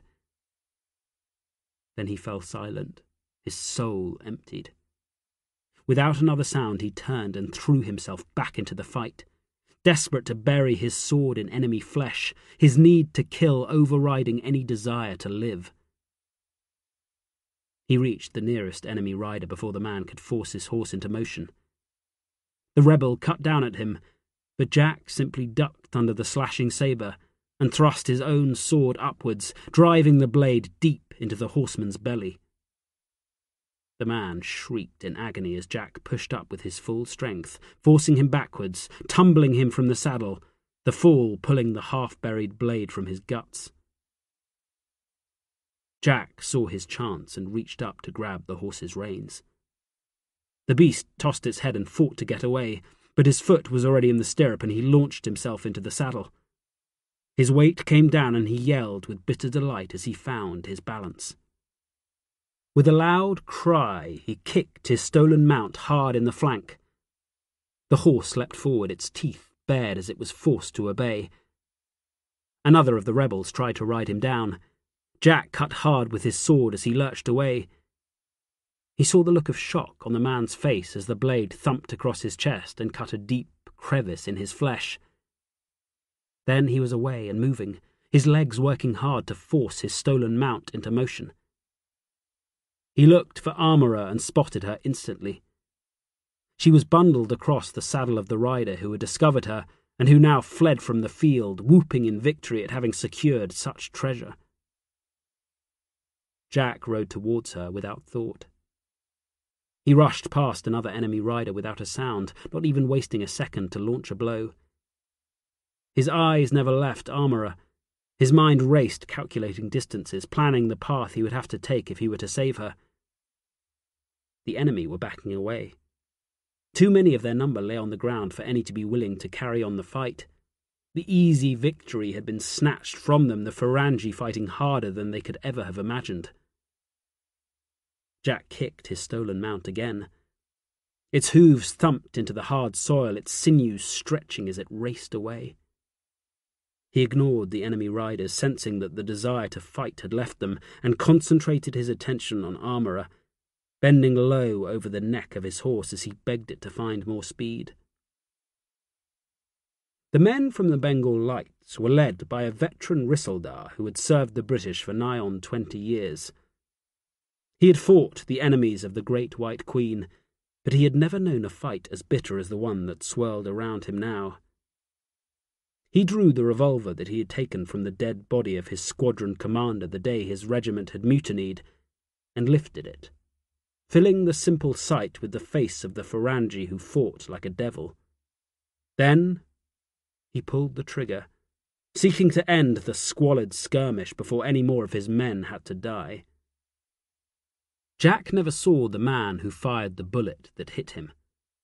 He was looking ahead, his soul leaping with joy as he realized he was closing the distance on the man who had stolen Armourer away, when the ball tore into the flesh beneath his armpit. He could do nothing as the agony scored through him. The force of the blow twisted him round and his weight shifted. His stolen horse sensed the movement and slewed to a halt before it reared, its hooves lashing at the air and throwing him backwards. He tried to cling on with his legs, but his body was no longer answering his commands, and he slid back over the horse's rear before landing with a thump on the ground. He heard the cries of joy as he fell, the watching rebels on the battlements baying their approval. He tried to get back to his feet, fighting against the dreadful agony that seared through him, but the enemy had seen him go down and they pounced on him like a pack of ravening wolves. He howled as they came for him and struggled to his knees, fighting the wave of despair as he realized he had failed. A sabre cut hard at his face, the tip scoring through the soft flesh of his cheek and throwing his head backwards. He felt the rush of hot blood on his skin. A second sabre slashed through the air and he raised his arm, flinging it into the path of the blade in a futile gesture of defiance. The edge sliced through the muscle of his shoulder, cutting through to the bone. He rolled away his blood staining the dust, his shriek of pain ringing in his head and drowning out the sounds of the men trying to kill him. A roar of rifle fire crashed out. Jack lay in the dirt, his world reduced to little more than the blood-stained soil in which he lay. He had no sense of time or place. He did not know if he would live or die, nor did he care which it would be. More and more shots crackled through the air, the sound of a skirmish line going into action barely piercing the fog that smothered his mind. He forced his head up, his eyes searching the field of battle. He saw the bodies of the slain and the churned-up ground where he had fought. He saw the rebels from the Bengal Lights riding hard for the walls, their pursuit ended by the appearance of a force of British infantry, and he saw Armourer disappearing through the open gates. Chapter 29. Delhi Ridge, August 1857. Jack stood on the ridge and stared at the city. It was little changed by the siege that was now 2 months old. The walls closest to the ridge bore the scars of the British bombardment, but the cracks and fissures in the thick stonework were the only tangible result of the cannonade, proof that the power of the British gunners was as nothing against the might of the city's defences. For all the damage they had done, they might have been children thinking to destroy a wooden fort with a catapult and tiny pebbles. The buildings closest to the Kabul gate at least showed signs of damage, with dozens of roofs holed. But to Jack's eye the siege appeared little advanced. The long weeks he had lain with the sick and the dying, taking the British no closer to launching a successful assault on the city they had been ordered to recapture. He had seen enough. He turned away and began the long walk back to the British lines. The walks had become a part of his daily routine, both to force the strength to return to his body and as a respite from the squalid hospital where the men who had rescued him had left him. It was there that he had recovered from the wounds he had taken at the hands of the Bengal Lights. He could not recall anything of the first 2 weeks following his wounding. He only knew that he owed his life to the timely arrival of the 60th Rifles, the lead battalion in the assault column that had advanced but had never launched the attack that had been planned. He still did not know what had happened on that fateful day. He had shied away from all conversation, hiding away in the bowels of the former Sepoy hospital, concentrating on repairing his ruined flesh, spurred on by the need to get into the city. It had been a slow and painful process, but somehow his body had healed. As the weeks passed, he had risen from his stinking charpoy, dressed in the uniform he had worn on the day he nearly died, and forced himself into action, demanding that his body obey him. At first he could go barely a dozen paces, but each day he walked further, strengthening his wasted muscles, forcing the health and vitality back into his body, no matter how much it protested. As he walked now, he lifted his left arm, easing the stiffness that plagued him whenever he let the limb rest for too long. The slope on the reverse of the ridge steepened, and he was forced to pause, giving himself a moment to allow the worst of the trembling in his legs to fade. He slowed his breathing, looking over the ruined British cantonment as he brought his body back under control. Despite all the hardships, the sickness and the constant presence of death, Jack had been astonished to discover how ordered life on the ridge had become. Neat lines of threadbare tents were surrounded by rows of horses and a precisely laid-out artillery park. Messes for the officers had been set up, and a pair of merchants called Peake and Allen had established a small shop in the ruins of the cantonment. In the midst of the savage fighting, men and officers off duty could buy all manners of goods, from paper and ink to tobacco, soap, and tooth powder. Jack could not believe there had ever been a battle where an officer could come out of the front line, having just spent hours repulsing a rebel attack, and then spend an afternoon at leisure doing a little shopping before joining his fellows at a hand of cards or engaging them in a gentle pony race to the river or to the plain on its far side where the huge herds of supply camels and bullocks were kept. Despite everything, the British had created a civilized haven no more than a few hundred yards away from the front line. The same could not be said of the defensive position they still occupied on the ridge. The rebel sepoys had attacked most days, forcing the British soldiers into a long and bitter defence. The slope that led to the ridge was liberally carpeted with dead sepoys. The corpses were bloated, blackening, and rotting in the heat. The stench was vile. Jack had lived with it every moment that he lay on his charpoy, and had heard it was pervading the surrounding countryside, The handful of reinforcements that had made their way to the British lines claiming to be able to smell the acrid reek miles before they sighted the city itself. The stench sat on the ridge like a rancid cloud, so thick that not even the daily downpours could wash it away. The first rains had come at the end of June. Even a feverish Jack had been aware of their arrival. Many of the soiled canvas tents that passed for a hospital had leaked, adding more misery to the existence of the hundreds of wounded who lay and suffered in the fetid atmosphere, their wounds putrefying and stinking in the damp and cloying air. The days of torrential downpours had turned the ridge into little more than a swamp, a foul, steaming bog that made every journey, no matter how short, into a misery. The rains had driven hundreds of snakes from their holes, and the hospital had been plagued by scores of huge scorpions, like so many black lobsters that scurried across the bodies of the wounded. The rains made everything damp. Guns had to be cleaned daily, those soldiers still fit for duty forced into a never-ending battle against rust and decay. Uniforms rotted, the lack of any replacements forcing the denizens of the ridge to patch and stitch what they wore, so that the remains of the proud battalions quickly began to resemble a ragged patchwork army.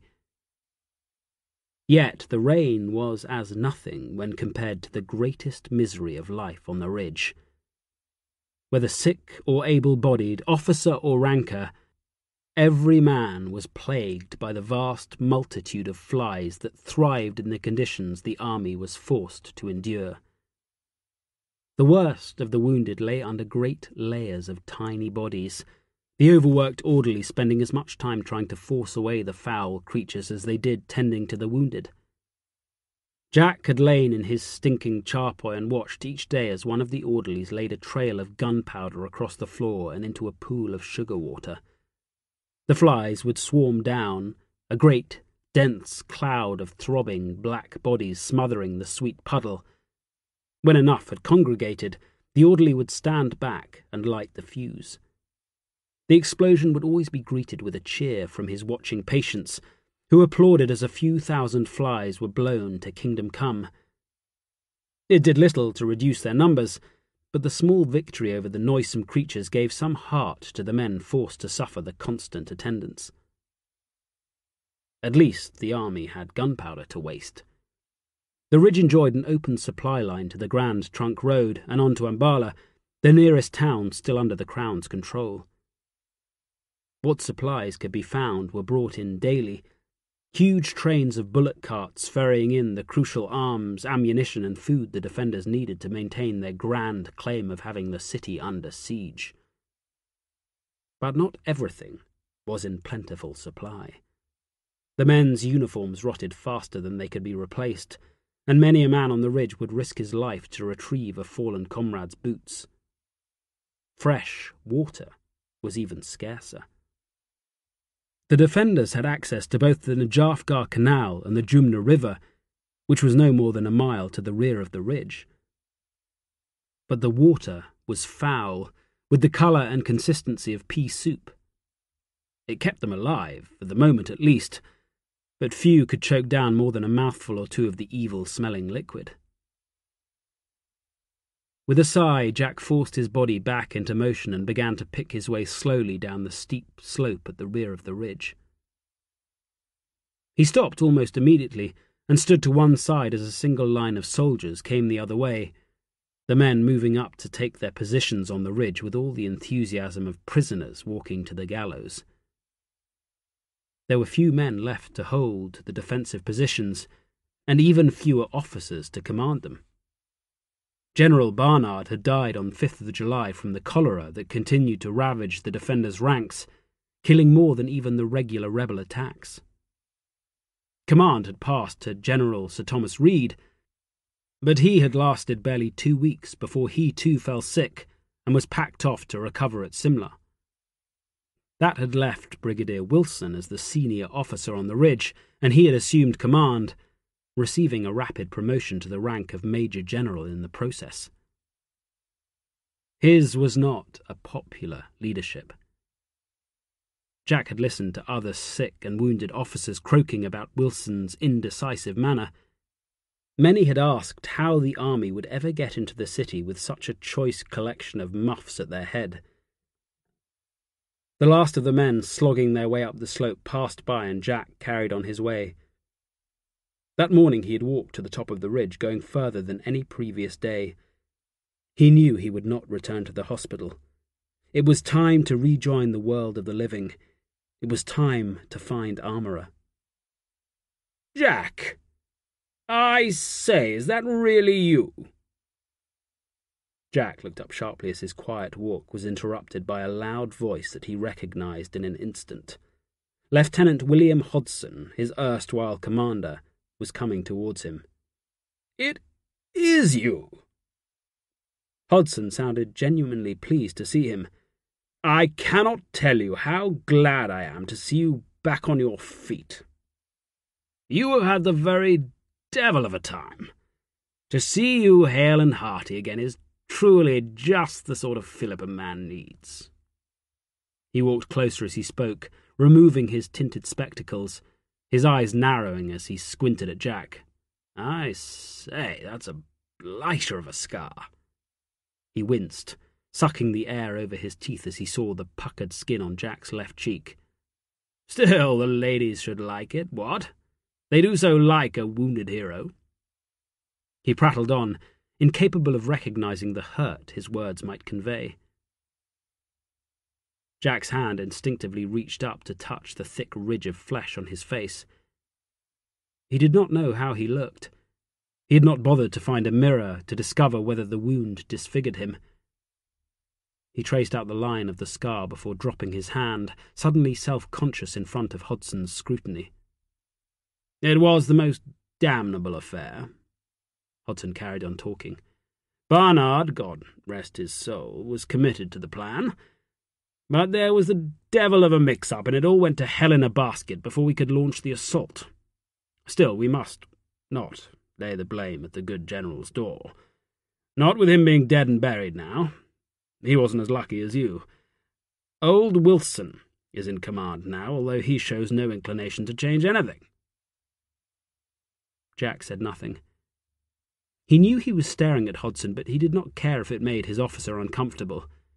The anger simmered inside him, bubbling away beneath the surface. It would not take much for it to be released, to spew forth like vomit from a drunk. "I cannot tell you how sorry I was when I heard you were injured. You and poor Sergeant Briggs were the only casualties, thank God. It could have been so much worse."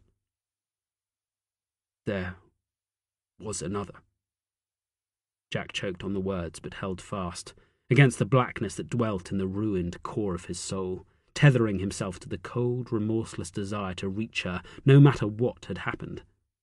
"My God, I had no idea. Who do you mean?" Jack's words trailed off. How could he describe the woman he had come to love? "Where were you?" His voice hardened as he snapped the bitter question. "Where was the damned assault?" "I told you there was a mix-up." Hodson's voice took on a wheedling tone as he faced Jack's righteous anger. "Brigadier Graves intervened when he saw too many troops leaving the line. He delayed the column.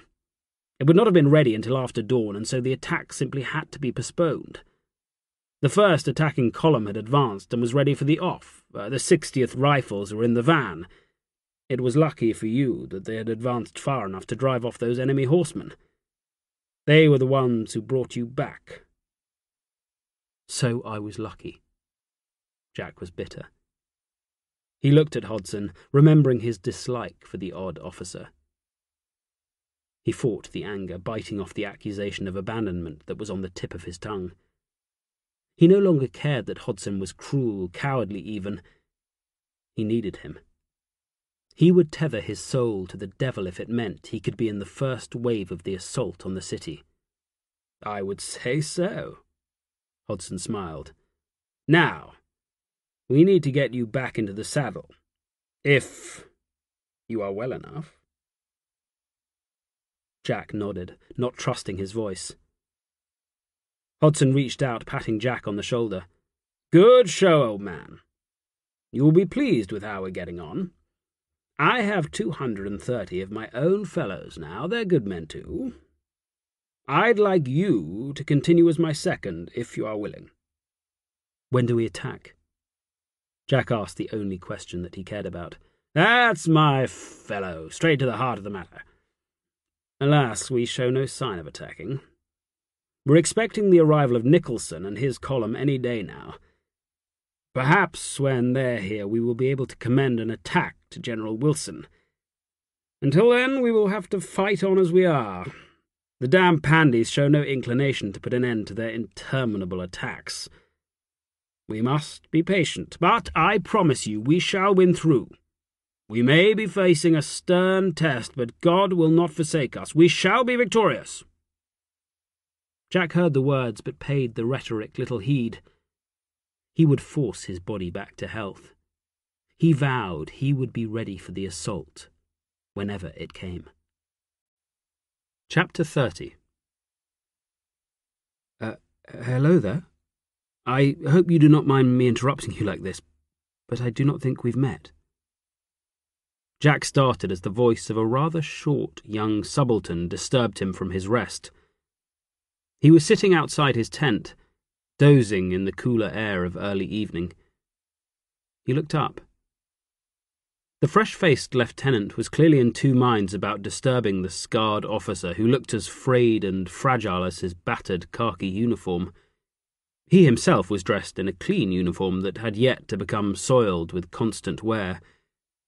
His forage cap was covered with a white curtain of cloth to protect the back of his neck, with the chin strap looped back over the crown, and he wore an immaculate undressed single-breasted shell jacket in scarlet with his rank embroidered in gold thread on the collar. "Who the hell are you?" Jack's voice was scratchy. The youngster's zeal made him feel sick. "Roberts, Frederick Roberts. I work for the Quartermaster General." The young officer stood awkwardly in front of Jack. Jack winced as he forced himself reluctantly to his feet, the motion pulling at the half-healed flesh on his side. He offered his hand. "Lark, Hodson's horse." "One of Hodson's men?" Roberts seemed delighted at the news and shook Jack's hand with obvious enthusiasm. "No wonder I haven't met you. You fellows are barely ever here. You always seem to be off on some reconnaissance or other. But better that than sitting here. I shall absolutely have to pick your brain on everything that you've seen." "I haven't seen anything. I've been with the wounded." "Ah, now that makes sense. I thought you looked a little peaky." Robert smiled with a boyish charm that was quite lost on Jack. "I caught a bullet myself. They still have me on the sick list and won't take me off it, damn them. Still, that shouldn't stop a chap working now, should it?" Jack scowled. He had known many eager young officers. He had once taken one under his wing. He'd learnt never to do so again. "What news do you have?" Like every officer marooned on the ridge, Jack was keen to hear anything of the wider world. It was that desire alone that had been enough to force him to his feet. Roberts worked for the Quartermaster General, and so would likely spend a great deal of his time with the staff officers in charge of running the siege. That made him a likely candidate to know the latest intelligence. "Only the worst, I'm afraid." "Tell me as we walk." Jack could not bear standing still a moment longer. "Of course." Roberts was forced into a hurried trot as he sought to catch up with Jack, who had marched off without warning. "So the mutiny continues to spread. Most of the northwest frontier has turned against us, and there have been mutinies in Oudh, Rajputana, and the Punjab. It was like a set of tumbling dominoes. Benares, Cawnpore, Yansi, Allahabad, Jalandhar, Naugong, Gwalior. I could go on, I'm afraid. The situation is looking rather bleak." "I heard about Cawnpore." Jack felt little as the young officer listed the names of the towns and cities that had mutinied. He cared only for Delhi and for his own role in the assault, if one ever came. It was a beastly affair. Young Fred Roberts seemed genuinely moved. Poor Major General Wheeler. After surviving that siege for so long, only to fall victim to a ghastly piece of treachery. Why, Nana Sahib is a modern-day Judas, agreeing safe passage down the Ganges for the remains of the garrison only to murder them at Satichowra Ghat. When I think of those poor women and children, nearly 200 all told, butchered without a qualm, these Pandys truly are a despicable set of cowards. His tale broke off abruptly as he choked on his emotion. What of Sawad? It rose up too. The Maharaja cast his lot in with the Rani of Yansi. Jack grunted in way of reply. He'd hoped that the Maharaja of Sawad would have stayed out of the revolt. Jack had been in the kingdom when the Maharaja had risen up against his British overlords and had seen the consequences of the man's ambition. He'd hoped the experience would have taught the Maharaja a lesson, but it appeared that time had healed the ruler's wounds enough for him to join in the struggle that had gripped the land. At least we have a strong position here. Jack snorted. He felt the need to goad the younger officer into something other than the bland tripe so many seemed keen to spout.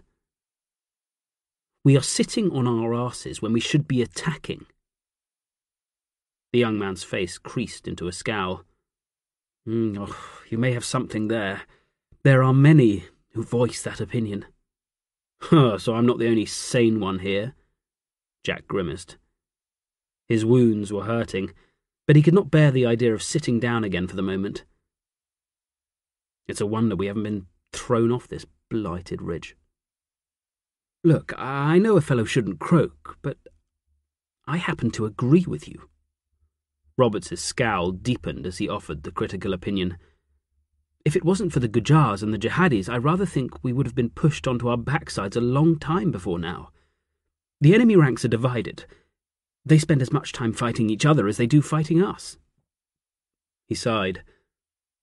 I shall never understand this place.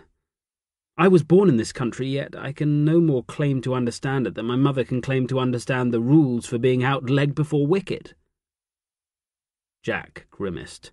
He did not understand cricket, or most officers' obsession with it. What of our numbers? A column of reinforcements arrived a few weeks ago. That puts us at 6,000 all told, although nearly half of those are listed as sick. The damn Pandys are receiving thousands more men every day. Our forces grow, but theirs grow several-fold more. At least we can expect General Nicholson to arrive shortly with his column. I am sure things will change when he gets here. I doubt it. Jack could not imagine what one more general could add to the party. The Delhi field force had got through several commanders already, and yet it was not one step closer to launching an assault. I am certain of it. Robert seemed a little put out by Jack's caustic reaction. General Nicholson is a special man, trained by Sir Henry himself.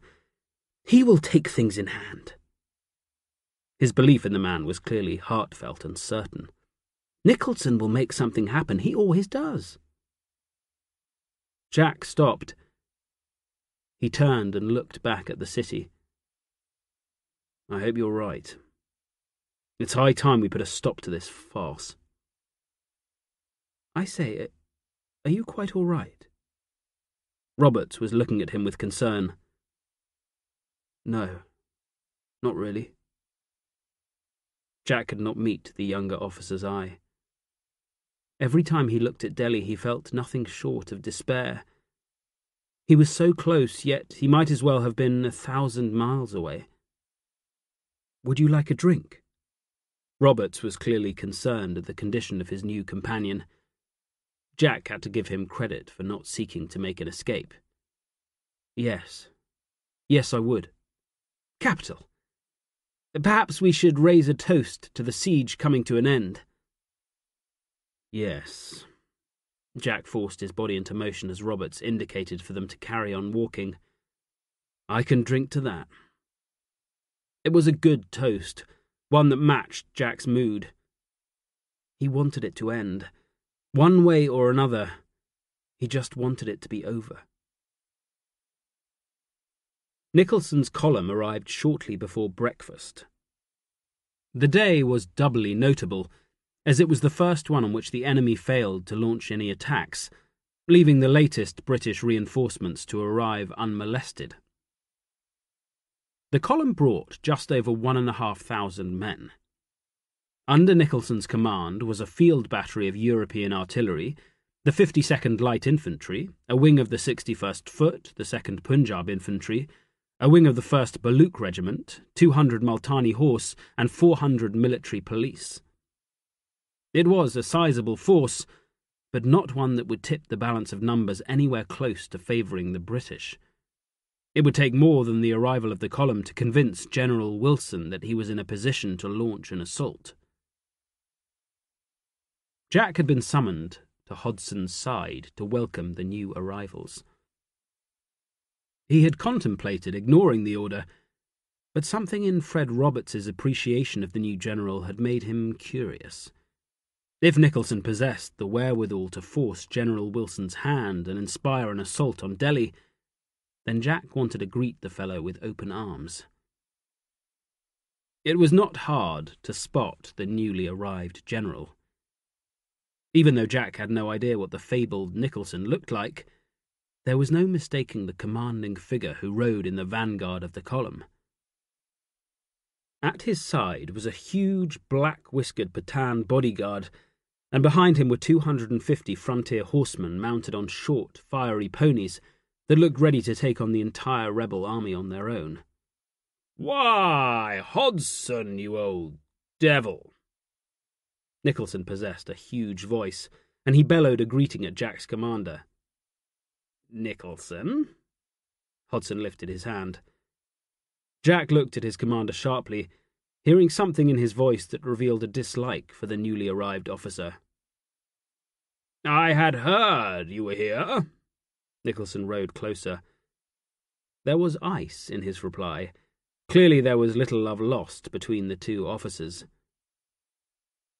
Jack had the opportunity to study the man the army had talked about almost non-stop for weeks. Nicholson cut a distinguished and commanding figure. He was tall and powerfully built, with a massive chest and long, muscular limbs. He wore a full black beard and his eyes were hard. "It was hot work getting here." The general launched himself from the saddle and walked towards Hodson, his hand extended in welcome. But there was no hiding the distrust in his eyes. "It has been rather hot work here, too." Hodson tried to stand tall as he shook Nicholson's hand, but there was no hiding the difference in the two men's physical stature. Hodson was slight and pale, a boy compared to the man who had arrived to shake off the army's torpor. "Nicholson!" Jack started as he realized Nicholson was offering his hand. He gave his own name, matching the tall officer's clipped, curt style. "We haven't met before, I think." Nicholson was staring at him, the man's animated eyes boring into his skull. Jack returned the gaze calmly. No officer, no matter how imposing, could penetrate the shell he had built around himself. All that mattered was getting the army to fight. He hoped that young Fred Roberts was right, and Nicholson would tip the balance in favour of an attack. "You are serving with the Flamingos." Jack's brow furrowed. He didn't understand the remark. "The Flamingos. Hodson's horse, to give them their proper name." Nicholson let go of Jack's hand, having held it for an uncomfortably long period, before turning to clap Hodson on the shoulder. Hodson looked as though he was chewing on a turd. "I had not heard my men called that." Nicholson threw back his head and bellowed a short, harsh laugh. "I fancy that is just one of the many things you'd better get used to now that I'm here." "It may surprise you to hear this, Nicholson, but we have things in hand here." "That does not appear to be the case." Nicholson was cutting. You sit here on your damn backsides watching the town you were sent here to recapture. The old women who lead us have no ambition, and it appears that their officers are equally lacking. Now, look here, Nicholson. We are very aware of what has to be done." Hodson was turning puce at the accusatory tone in Nicholson's voice. "I myself am leading a column out this very night to destroy an enemy encampment at Rotuck. Do not think we are all content to sit here and do nothing." Nicholson snorted, his opinion of Hodson's claim expressed eloquently. He said nothing more as he turned on his heel and stomped away. "When do we leave?" Jack posed the question as they watched Nicholson lead his irregulars away. "I shall leave with the last of the light. You will remain here. You are not yet ready for action." "I'm more than ready." Jack's brow furrowed at his commander's tone. "I deem you not to be. I am ordering you to stay behind." Hodson moved closer, his breath washing over Jack's ear as he spoke in a harsh whisper. "I will not allow you to steal my thunder this time, Lark. I am on to you." He pulled back and spoke in a more normal tone.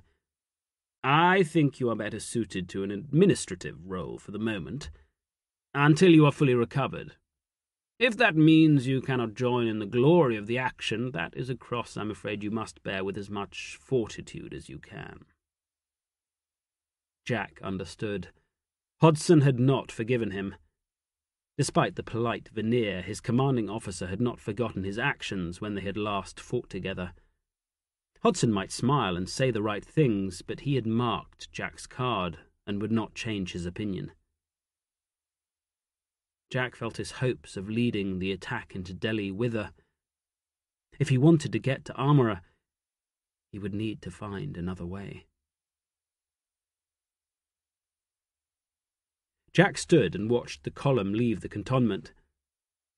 Hodson led the way, the men of the regiment that bore his name riding behind him. In the late evening sunlight, the men's scarlet pagdies were the colour of old blood, a grim omen for the task they were undertaking. The column rode to fight. Hodson planned to land a telling blow on the enemy, and to make certain of victory, he had reinforced his own command with 100 men from the Guides' cavalry and 25 more from the Jind horse. Jack was not one of them. "There they go, the damn plungers." Jack turned to discover that General Nicholson had walked to stand at his side. "The plungers? We appear to have as many names as we have recruits." Nicholson laughed at Jack's wry reply. "Even you must admit they look a damn queer bunch. They are a force of thugs and fools mounted on obstinate stud horses that are more suited to pulling wagons than they are to a cavalry charge. I think plungers an apt name for a force such as they." "Perhaps we should wait to see how they fight." Jack was calm in the face of Nicholson's barbed tongue. Talking to a general did not perturb him. Once men had called him by the same title. It had meant little then, and Jack was discovering that he did not care for such labels. "I found it to be the true measure of a troop. The finest-looking soldiers do not always make the best fighters." Nicholson scowled at being gainsaid. "We shall see." He looked at Jack as if assessing him. "I have known Hodson for some time, since our days with Sir Henry." Jack was interested. Hodson had said something about Nicholson being a protégé of Henry Lawrence, but had not mentioned that he himself had served under him too. "So you are friends?" He asked the loaded question, knowing full well it was not the case. "I would not say that." Nicholson scowled at the notion. "But you know each other well." "Well enough." Nicholson looked at Jack sharply. "You are loyal to him?" Jack's face was guarded. "Why should I be otherwise?" Nicholson snorted. That man. No matter what he does, he manages to shine like the damn moon. He shook his head. He is a constant source of amazement to me. What do you mean? Jack's instincts were flaring. He had his own doubts about Hodson, but he had believed he was alone. Hodson was the general's darling, trusted to independent command and allowed to raise a troop in his own name. Jack had never heard another officer shed even the slightest doubt on his ability. Nicholson was glaring at him. I am not a common doby-waller. I do not engage in tittle-tattle. And I'm no damn gossip. If you have something to say, then say it. Jack would not let it go. But Nicholson turned away, refusing to be drawn. I fought at Badli Ki Sarai. Jack's voice was hard as he continued. Hodson went missing. He reappeared after the battle was won to goad a wounded Pandy. I have my own concerns about my commander, sir, so I would be grateful if you would speak your mind. Nicholson turned. His face betrayed a mix of emotion. Very well. You should know the manner of the man you serve. Hodson has a checkered past. There were allegations of wrongdoing when he was in command of the Guides. Irregular accounting with regimental funds, if I understand it correctly. He was acquitted, of course, but I heard it was no false accusation. The man barely had a penny to his name, yet suddenly came into wealth, and he was damned prickly about where he got it when I asked him about it. If he was acquitted, then there could have been no evidence. He is no man's fool. Hodson is clever, I'll give him that. But I would not have him on my flank in battle. Sounds like nothing more than gossip. Jack was disappointed. Hodson might well be sharp with money, but it mattered little to Jack, who was no retiring virgin himself when it came to finding a way to source ready cash. All that mattered was how Hodson fought, whether he was likely to take a leading role in the assault on Delhi, or whether he would find a way to shirk the battle. Have you heard of the affair with Bisharat Ali? Go on. Hodson and his men captured a party of mutineers from the 1st Punjab Cavalry. One was a fellow named Bisharat Ali, who had served with Hodson before. Hodson killed him, gunning him down before he had a chance to speak. I believe the man knew something about him, something he did not want revealed. Hodson is ruthless. He seeks glory, but not at the expense of an inch of his precious hide. Nicholson's mouth turned down at the corners as he finished speaking, as if spreading such malicious tales had left a bitter aftertaste in his mouth. Jack believed every word. It was the final confirmation he had needed. He had tethered his future to a fraud. Your expression betrays you. Nicholson's eyes had not left Jack's face. I am confirming your suspicions. Yes. The general's brow furrowed. At least you are honest. That is a rare trait, I have found. Yet you have bound yourself to a man you did not know. I have to get to Delhi. I thought Hodson would give me that chance. I was wrong. Jack spoke bitterly. Nicholson nodded. I shall not press you to tell me why. I can see the desire in your eyes. Ambition is a fickle master. It forces a man into actions he can never foresee. May I give you a piece of advice? Go on. Remember that you do not have to serve Hodson. His is a volunteer troop. You stay with him by your own volition. Jack snorted. I have no choice. He looked Nicholson hard in the eyes. I must get into the city. Then leave Hodson. I'll warrant he won't be in the first wave, nor indeed the second, or perhaps even the third. If you want to get into the city, you need another master. Who? Jack could not keep the longing from his voice, careless of revealing his desire to a stranger. Me? Nicholson's face was grave. You can serve with me. Chapter 31. The enemy columns wound their way out of the Lahore and Ajmer gates. The air shimmered with heat haze, the image shifting and blurring as the assembled officers studied the rebel formation. The glare from the sun blinded any man careless with his telescope or field glasses, but at least their position on the ridge provided a grandstand view from where they could watch the coming and goings of the enemy with impunity. Jack pulled the ancient telescope from his eye and scrubbed at it furiously, using a fingernail to scrape away a speck of dirt. He had lost count of the enemy numbers, but he had been able to tally the 15 guns that had left in the centre of one of the columns.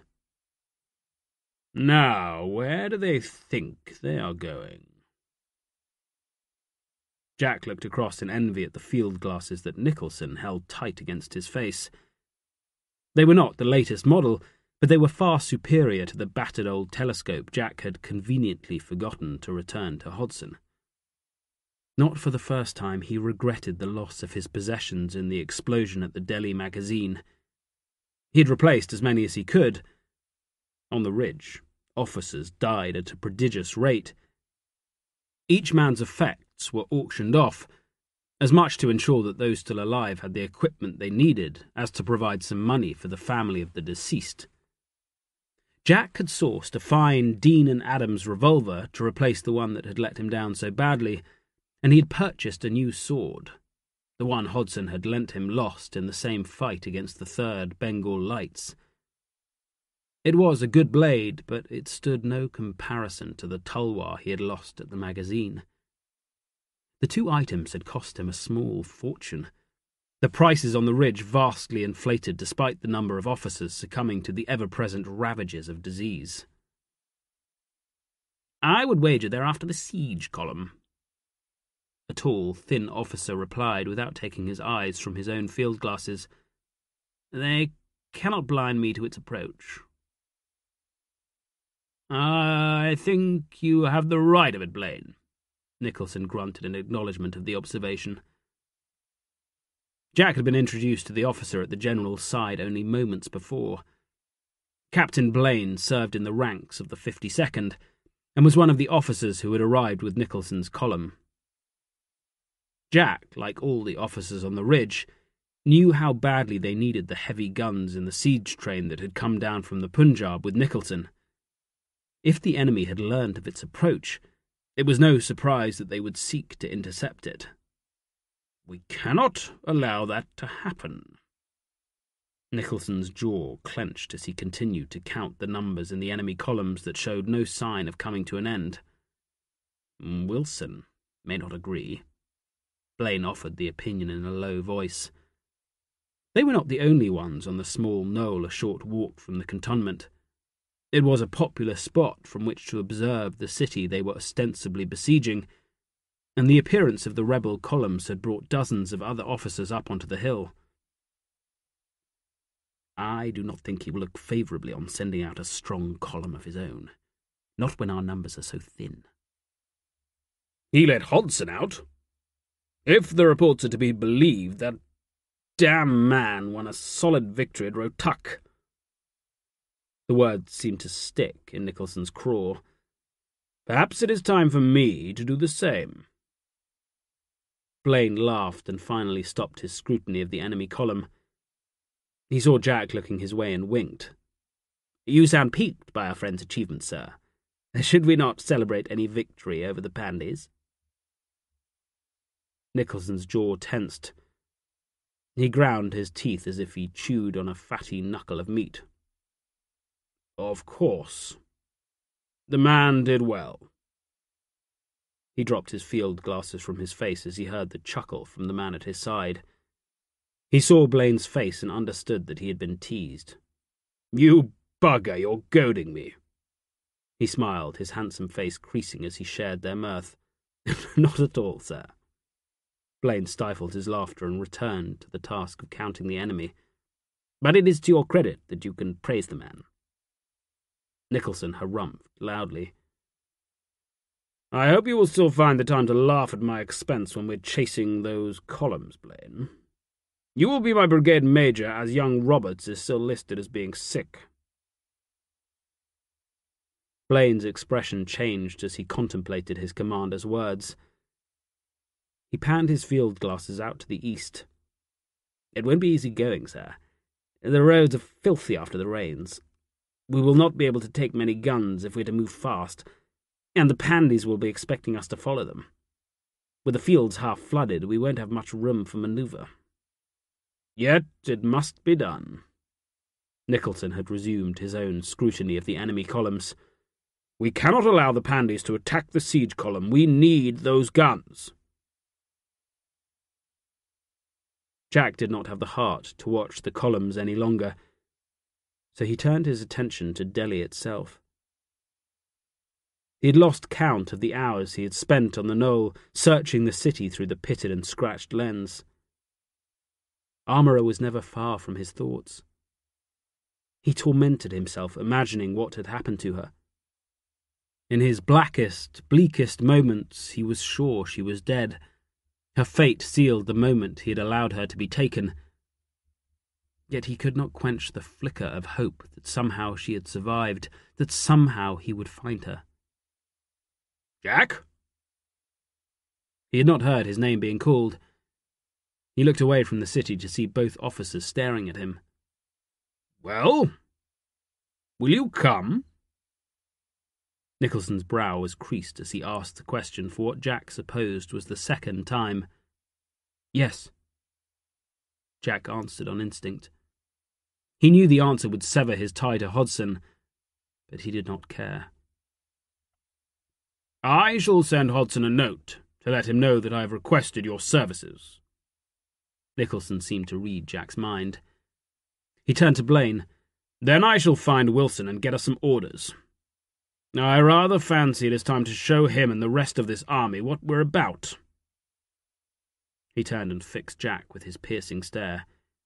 And I think that also applies to you, Mr. Lark. I shall demonstrate my talent to General Wilson. You can do the same for me. They departed within the hour. Wilson had been persuaded, and Nicholson marched at the head of 3 battalions of infantry, 2 squadrons of cavalry, and 3 troops of horse artillery. Nigh on 2,500 men assembled to counter the enemy's strike against the new siege column that was grinding its way with painful slowness to join the defenders on the ridge. Jack rode at Nicholson's side. He had no fixed role other than to accompany the mercurial officer who was determined to demonstrate his ability to the general's content to be marooned on the ridge. Yet he was certain that his best chance of being in the first wave of the assault on Delhi lay in proving his ability to Nicholson. The idea did not sit badly in his mind. He would fight hard and either win his new commander's approval or die in the process. Either option would suit him. This will not do. This will not do at all. Nicholson was staring ahead. Jack followed his commander's gaze and saw the closest troop of horse artillery making slow progress in the muddy excuse for a road. Wilson insists I stick to the roads, but just look at them. Nicholson's face was screwed tight with frustration as he railed against his orders. We shall never catch the Pandies at this rate. He glanced at Jack, then urged his horse to one side, forcing it from the road and into the rain-soaked field beside it. The animal immediately sank to its fetlocks, the soil reduced to so much slurry by the monsoon downpour that had battered Delhi and the surrounding area over the previous days. Nicholson sat, motionless, staring into the distance for some moments, his horse sinking slowly, inch by inch, before he turned to Jack once again. We will cut across country. It is the only way. Jack read the look of determination on the man's face. He would not offer a contrary opinion. If Nicholson ordered the column to turn from the road, then that was what they would do. It was not blind faith. He had long since learnt to treat his superior officers with a great deal of circumspection, but he saw something in Nicholson that was different. He was not simply following his orders, sticking to the plan that Wilson had concocted. He was reading the ground and making the best judgment he could. It was what defined the greatest officers, and Jack would back the decision with the last iota of his strength. The rain resumed before the first hour was out, beating against the heads of the column with such force that it felt as if the clouds were belching forth canister. "Pull, you sluggards! Damn your eyes! Pull!"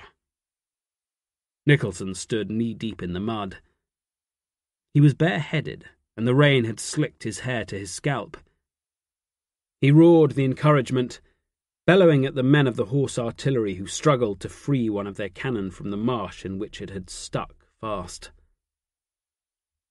Jack cursed and spat out his frustration before pressing his shoulder to the wheel and heaving with all his might.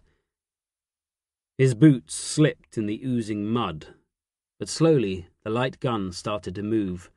"That's the way! Push on!"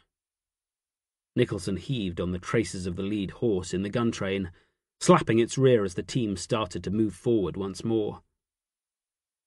Jack slipped and was forced to use his hands to keep his footing. The putrid soil was cold under his frozen fingers, but he did not care.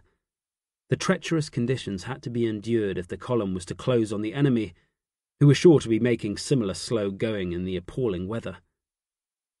The gun pulled away, leaving him marooned in the sea of mud. "Come on! This is no damn picnic!" Nicholson roared at Jack as he trudged away, heading to another stalled gun team a short distance behind the one he had just helped to free. Jack could not remember a commanding officer who would pitch in and work alongside his men. His estimation of Nicholson was growing by the minute, and he was beginning to understand Fred Roberts's opinion of the enigmatic man who had arrived with such a fantastical reputation. Nicholson was proving to be quite unlike Hodson, and Jack hoped he would do enough to earn a place at the man's side. The column marched into the village of Mongalee shortly before 10 in the morning. They were filthy, the mud caked to their soaking uniforms.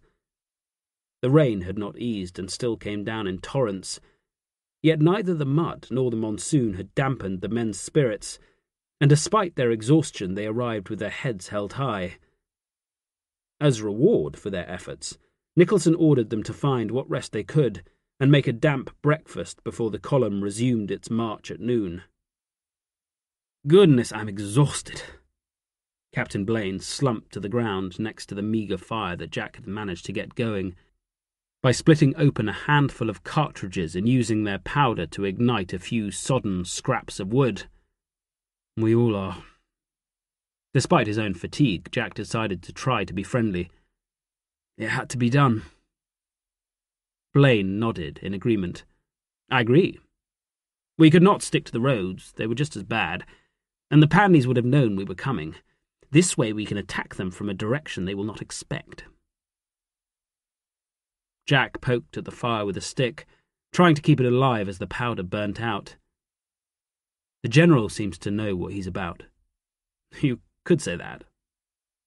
Blaine held out his hands towards the smoking heap. "I could tell you a dozen stories about him. Did you know that some of the natives started to worship him as some sort of damn god?" "Truly?" Jack searched Blaine's face for a sign of mockery. There was none. "Truly?" Blaine started to laugh. "Nicholson had them ballywell flogged for their blasphemy. Still, it could have been worse."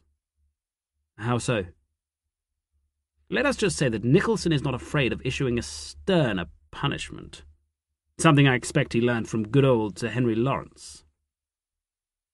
Blaine looked delighted to be able to recount the exploits of the man he served. "Did you hear the story about our faithless cooks?" "I did not." Jack was listening carefully. He hoped to pledge his allegiance to the quixotic Nicholson. He would know more of the man he was counting on to get him into Delhi. "We were at Julunda." Blaine leaned closer and spoke in a conspiratorial whisper. "We were sitting in the tent, waiting for dinner, when Nicholson swans in, as cool as you like, and says, 'I am sorry, gentlemen, to have kept you waiting for your dinner, but I've been hanging your cooks.' The man acted as if it was nothing." He sat back and chuckled. "I'm bloody glad he's on our side." Jack watched Blaine closely, suspecting he was being teased. Why did he have them killed? "They had poisoned the damn soup." Blaine slapped his thigh, snorting with delight. "He saved our skins right enough. The man is a damned marvel." Jack did not know what to make of the story. But one thing was certain: Nicholson was no ordinary officer. Jack had hitched his reins to either a madman or a genius. Only time would tell if he had done the right thing, or if he had committed the greatest folly of his life. Chapter 32. The column marched at noon, still in torrential rain. Nicholson had ordered them to leave without noise of any kind, so the men of the 61st Foot, the 1st Bengal Fusiliers, and the 2nd Punjab Infantry resumed the march with the sombre quiet of a funeral cortege, their drums and bugles silenced. It was no better for the men of the Horse Artillery or the cavalrymen from the 9th Lancers and the Corps of Guides, and for once there was none of the typical banter between the horsemen and the men who fought and marched on foot. The rain and the mud were proving to be a great leveller. The going was no better than that they had endured that morning. The column trudged on through swamp and marsh, at times forced to carry their ammunition on their heads as they slogged their way through water up to their waists. Yet there were few complaints, the men advancing like automatons, parts in a newfangled machine that existed only to serve the whims of its controller. It was close to 4 in the afternoon when a whisper passed through the ranks. The enemy was ahead. The grueling march was coming to an end. The column had done the near impossible, covering nearly 20 miles through the worst terrain possible. It was time to see if it had been worth the effort, and to discover if Nicholson had stolen a march on the enemy. Jack ran his eyes over the enemy position. He was finally back in the saddle, having spent the last hour working with the gunners to force their heaviest guns through the second swamp Nicholson had ordered them to cross. He stank, the lower half of his body soaked to the skin. His once white breeches were thick with mud, and his khaki jacket had doubled in weight. Such was the amount of water it had absorbed. The rain had finally eased, and he was able to see ahead without having to peer through a murky gloom. Yet he might have wished not to be able to see the formidable enemy position that waited for them. A rain-swollen branch of the Najafgarh Canal ran along the western and northern edge of the enemy's position. The Grand Trunk Road crossed the canal over a narrow humpback bridge.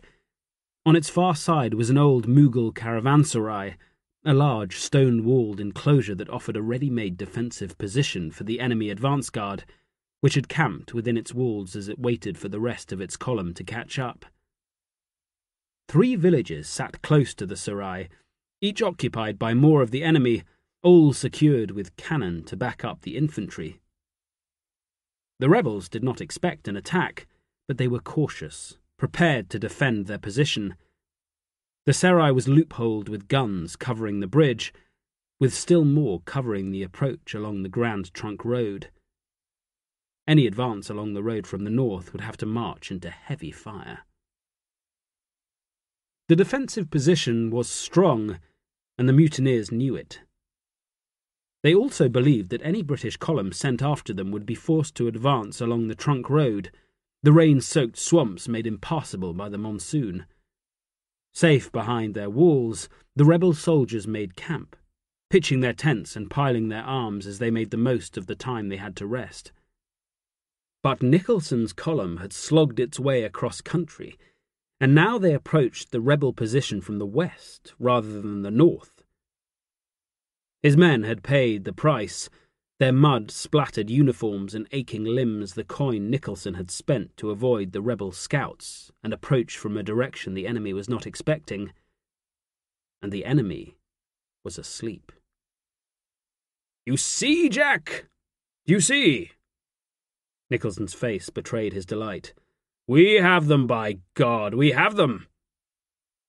Jack did not share in the general's elation, but he felt a grim determination to get the job done. This was a stepping stone, nothing more, a way for him to show his worth and so earn a place in the assault on Delhi. "We attack immediately.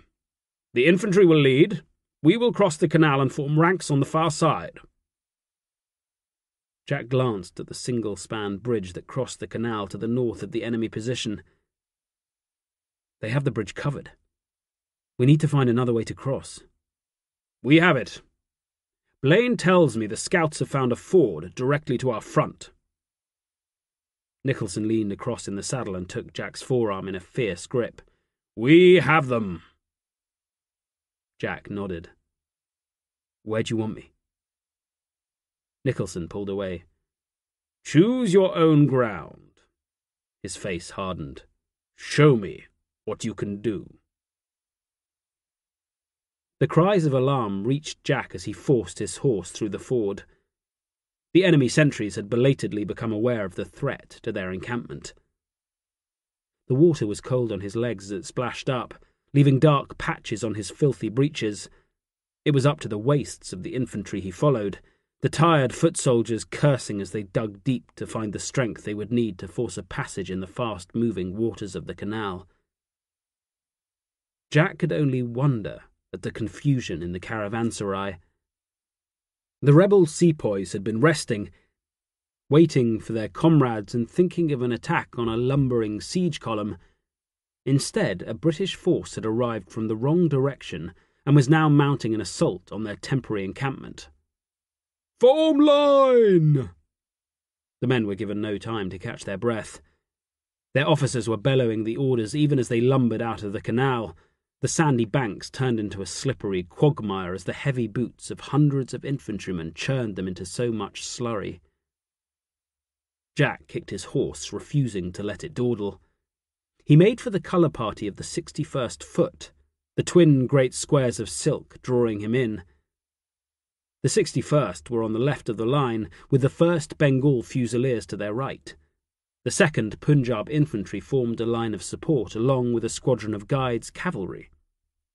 The rest of the cavalry, a single squadron from the 9th Lancers, went out to the right flank with 4 guns from the horse artillery, whilst the other 8 guns formed a battery to the left of the 61st. The enemy had hastily turned as many cannon as they could bring to bear on the attacking British infantry. Their first gun opened fire, a single round shot searing its way towards the reforming infantry.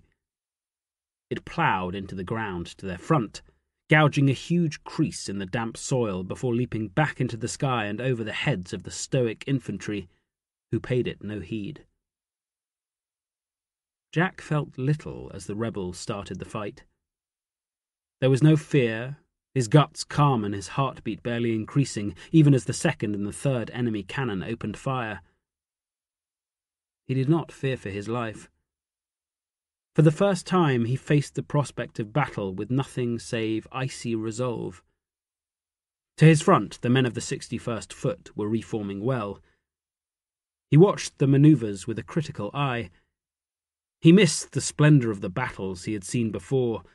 The men of the 61st wore dusty grey jackets with white undress caps covered with a cloth to protect the neck. Yet they knew their business, and a 2-man deep line started to emerge from the chaos of the rapid crossing of the canal. "Men of the 61st, remember what Sir Colin Campbell said at Chillianwalla. And you have heard that he said the same to his gallant Highland Brigade at the Alma. I have the same request to make of you and the men of the 1st Bengal Fusiliers. Hold your fire until within 20 or 30 yards, then pour your volleys into them, give them a bayonet charge, and the serai is yours." Nicholson shouted his orders as he paraded his horse in front of the battalion.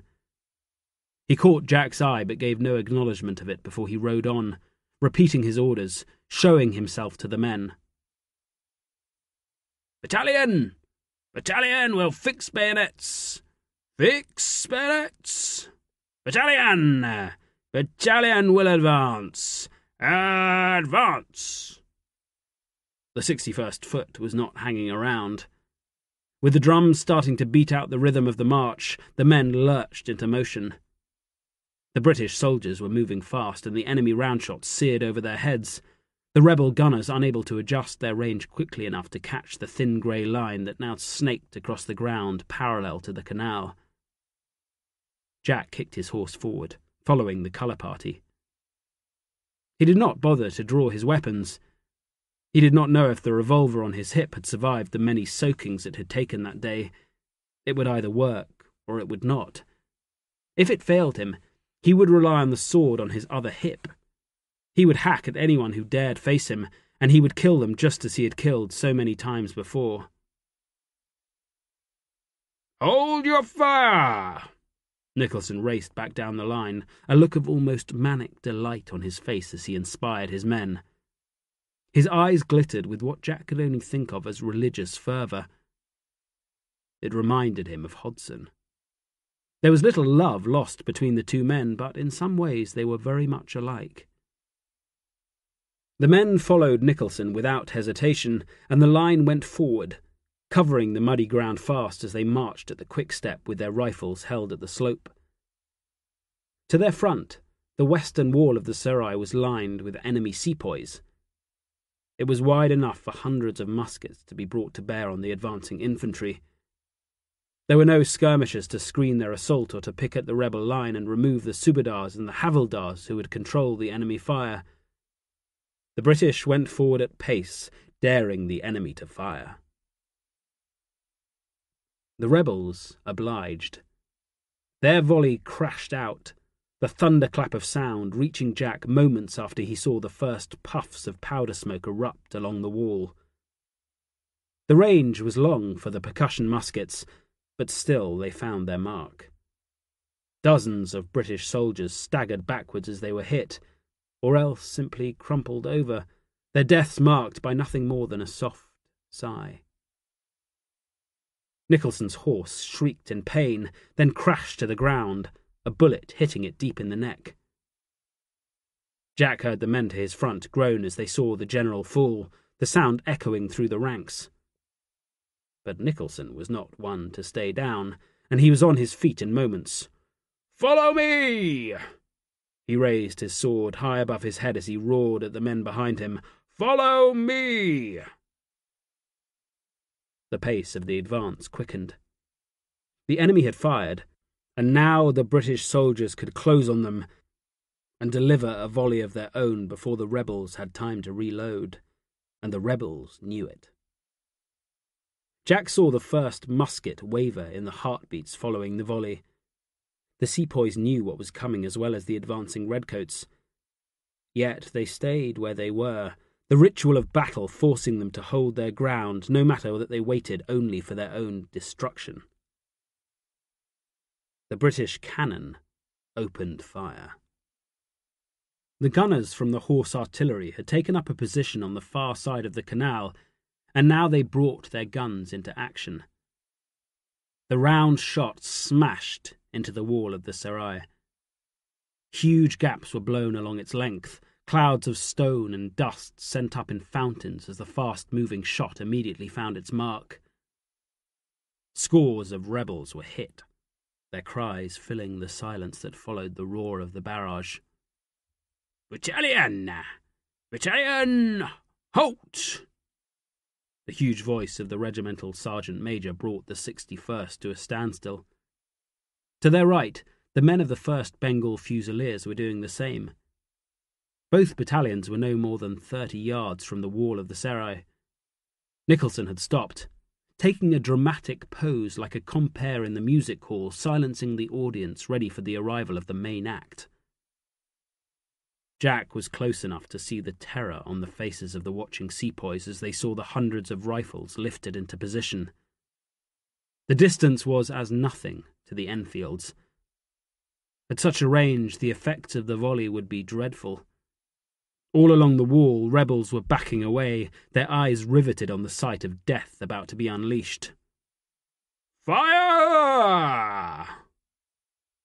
Nicholson bellowed the order, taking command of the huge killing machines behind him. The guns roared out, the heavy bullets smashing into the defenders. Men were blown apart, the close-range volley slaughtering them by the dozen. "Charge! Charge!" The British infantry were unleashed. They stormed forward, emerging out of the cloud of powder smoke created by their volley. Nicholson led them forward.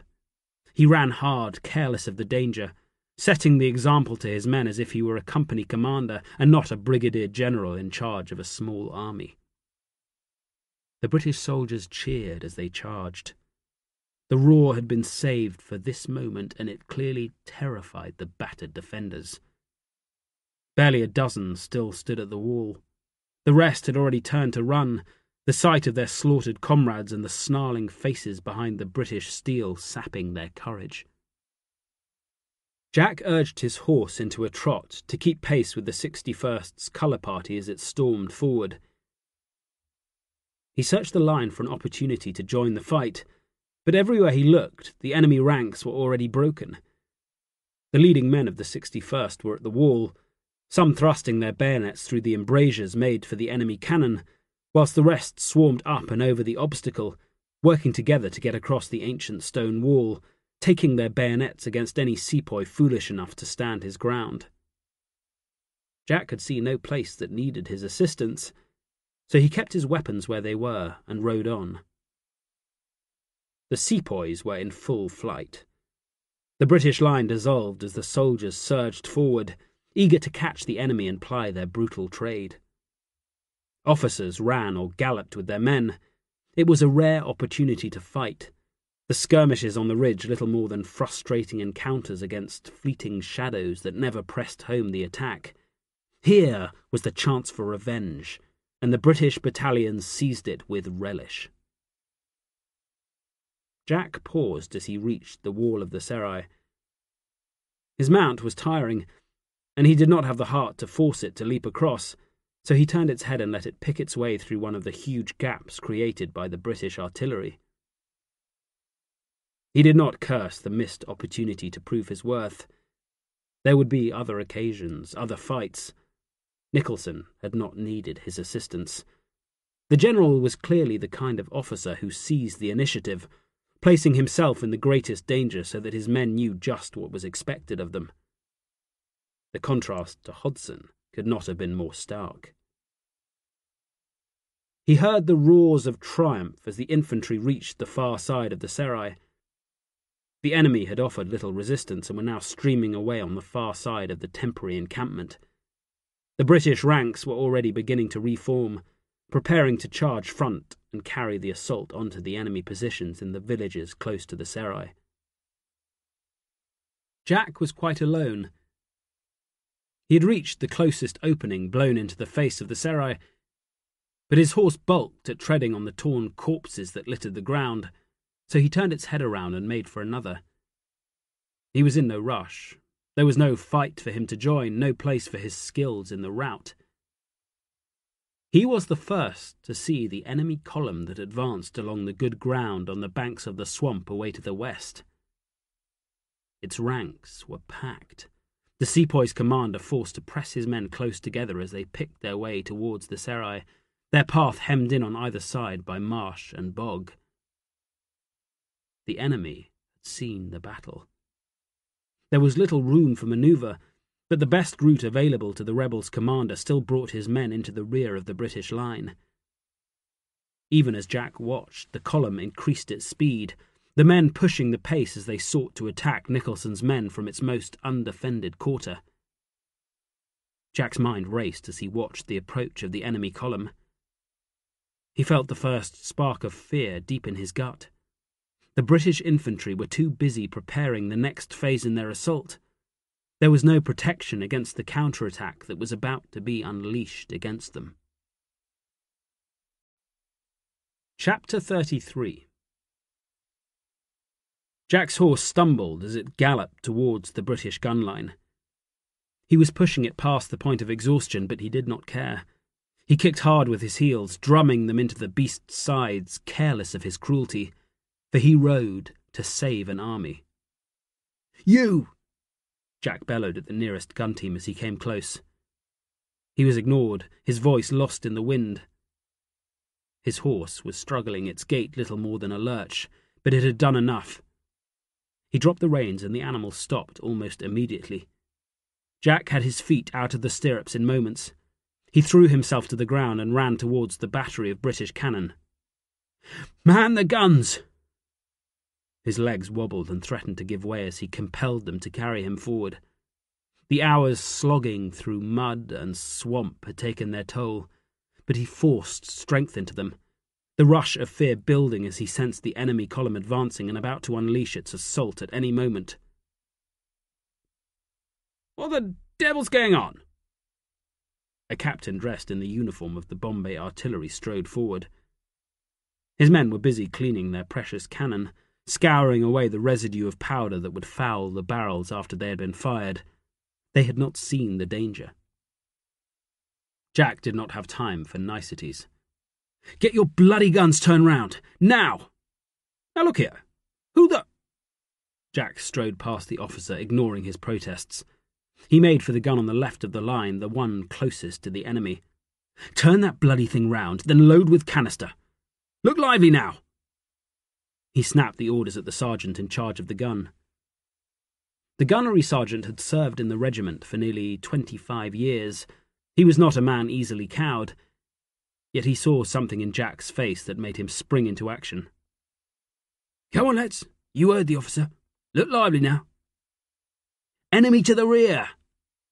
Jack threw up an arm and pointed at the column that was not far from ruining Nicholson's victory. From the artillery's viewpoint, the massed ranks of rebel infantry were largely screened by a thin smear of stubby trees that lined the edge of the marshland. But they were close to the serai now, and the head of the column began to emerge from the scruffy cover. The threat was clear, and would soon be out in the open. He searched the sergeant's face and saw the flicker of understanding. Jack left him to it and marched to the next gun in the line. "Aim west! Load with canister, quick now!" He was bellowing the orders, grabbing men, shoving them to their places, galvanizing them into action. He turned and saw the first gun he had accosted about to finish loading. "Fire!" He yelled the order even as he charged down the line like a madman, running from gun to gun, his urgent actions infectious. The leftmost gun opened fire. It leapt backwards, the heavy wheels gouging thick crevices in the soaking, cloggy ground. The blast of canister seared into the enemy column, punching a hole in the side closest to the gunners. "That's the way! Next gun! Fire!" Jack saw the captain of artillery looking aghast at the stranger who had arrived to steal his command, but he did not care. He spied Nicholson running towards the battery, his face betraying his shock. "Pour it on!" 4 guns fired within moments of each other.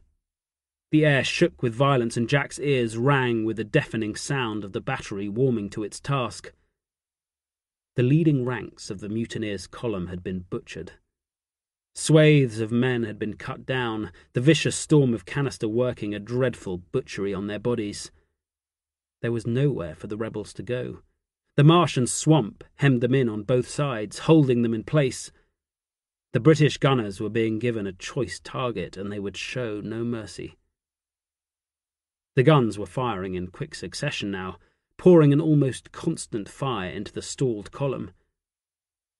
Each blast of canister cast down another dozen men, and the gunners went about their task with the calm professionalism of an army butcher slaughtering that day's bullocks. The enemy turned, trying to flee. Yet the lead ranks had nowhere to go until those behind them had cleared away, and they bunched together, their cries of fear drowning out the screams of the dying. "Keep firing!" Jack kept his eyes fixed on the slaughter he had ordered. Some sepoys were throwing themselves into the swamp, their desperate desire to escape overriding any notion of sense. They could barely move. The swamp fixed them in place, holding them fast until the next blast of canister threw them down, their bodies sinking beneath the matted, waterlogged soil. "Round shot! Load round shot!" Jack was commanding the battery now, and he ordered the change in ammunition. The column was moving off slowly, the rearmost ranks breaking free and finally allowing the survivors of the massacre at the front room to move. As they got further away, the effect of the canister was lessened. Round shot would be more effective as the range increased. "They're breaking! Cease fire!" The artillery captain gave his first order. "Shut the fuck up!" Jack's anger was immediate. "Keep firing!" He strode towards the artillery officer as if about to commit murder. The gunners did not hesitate, and sweated hard as they rammed and reloaded as fast as they could. "Kill them!" Jack bellowed the words, demanding more. The guns fired and fired, round shot after round shot flung into the enemy column, each one knocking over half a dozen men. "Enough! Hold your fire!" A new voice issued the order. Jack turned on his heel, his hand twitching to the sword on his hip. It was Nicholson. "Cease fire!" Nicholson repeated the order, his eyes fixed on Jack. Jack felt his anger flare. He wanted to keep the guns firing. He wanted to inflict death, to kill and maim as many of the enemy as he could. The hatred was overwhelming. He had never felt anything like it. The cold, emotionless soul he had nurtured since Armourer had been taken away was gone. He wanted revenge. "Enough!" Nicholson's eyes narrowed as he studied the young officer who stood in front of him, vibrating with emotion. "We have won, Jack. It is over." Jack barely heard the words. He turned away, his eyes returning to the butchered column. Even from a distance he could see the shattered bodies, the remains of what had been men just a short while before. It was not enough. "I must thank you." Nicholson walked towards him, his voice loud. "You saved us." Jack felt no shame at what he had become. He tried to summon an image of Armourer, conjuring the light in her eyes. He couldn't do it. Her face remained hidden to him, the image locked away in his mind. Instead, he saw only the grim, blood-spattered face of Nicholson. "I am in your debt." Nicholson sounded somber. Jack did not reply immediately. He glanced one last time at the slaughtered enemy column. He had not drawn his sword or fired a single shot from his revolver, yet he had killed many men that day, proving his worth without even having to fight. "You can pay me back. Let me lead the assault on Delhi." His voice was flat, all emotion once more banished from his battered soul. Nicholson nodded. His face was grim, yet he accepted the demand without a murmur. Jack would have his wish. There was no welcome to greet the filthy column when it rode back into the encampment behind the ridge outside Delhi. They had bivouacked on the field of battle. The long, cold night passed without food and with the bodies of the dead for company. Their own losses had been light, with only 2 officers and 23 men killed. Another 71 had been wounded, and the exhausted column tried to find rest while listening to their cries as the handful of battalion surgeons plied their bloody trade on those unlucky enough to have been hit. They returned to a subdued encampment. The enemy left in the city had launched a series of heavy attacks in the belief that the ridge would be lightly defended with so many men dispatched in the column they had seen leaving the British lines. Losses had been negligible, but the day had been long, and only a handful of officers had the energy to ride out to greet Nicholson and his party. Jack could not summon the strength to join the party who circled around Nicholson like flies on a dung heap, their desire to be with the hero of the hour all too obvious in their hearty greetings and loud applause. One officer alone hung back, his expression betraying his distaste at the scene. He saw Jack, and his pale face creased into something that resembled a smile before he spurred over.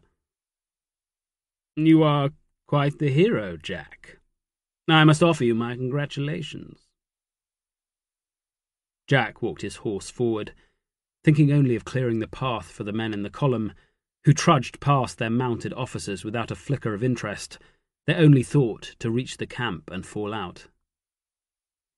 "The enemy did not stand." His voice rasped as he spoke for the first time in hours. He wanted nothing more than food, drink, and sleep. "Did I not say the very same?" Hodson came closer. He looked at Jack, taking in the grime and the exhaustion. "I see you were fit enough for active duty." His voice was clipped and cold. "I am. I always was."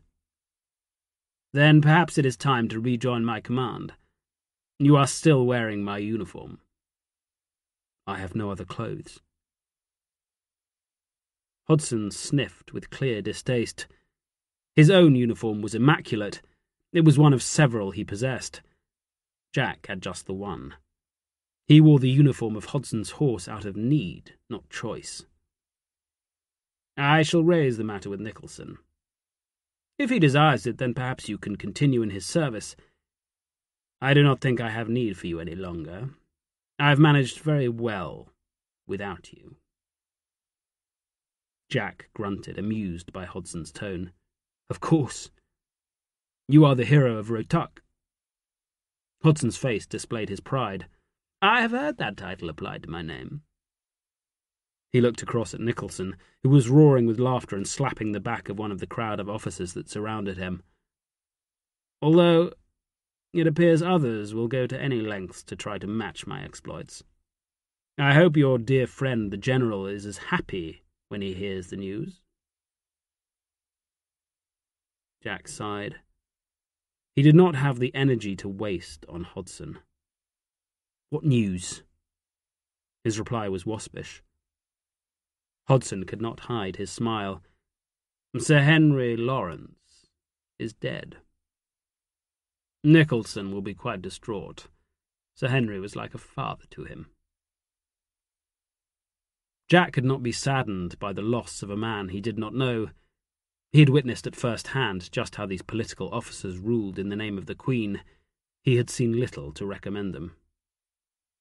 "I am sorry to hear that." He wanted to end the conversation. "Are you? I do not think you have it in you to mourn, Jack. You are the coldest fish I have ever known." Hodson was looking Jack in the eye as he gave his verdict on his former subordinate's character. "And what does one more death matter? Nigh on half the men here are dying. We can barely muster 2,500 now. Every day of delay is a day closer to defeat." He watched Jack's face for a reaction. From his peevish expression, he saw nothing to his liking. Hodson sighed with disappointment and turned away. He looked back at Nicholson and smiled. The bonhomie of the greeting had been replaced by bitter silence. The General now held his face in his hands, his distress obvious. "Ah, I see someone has delivered the glad tidings.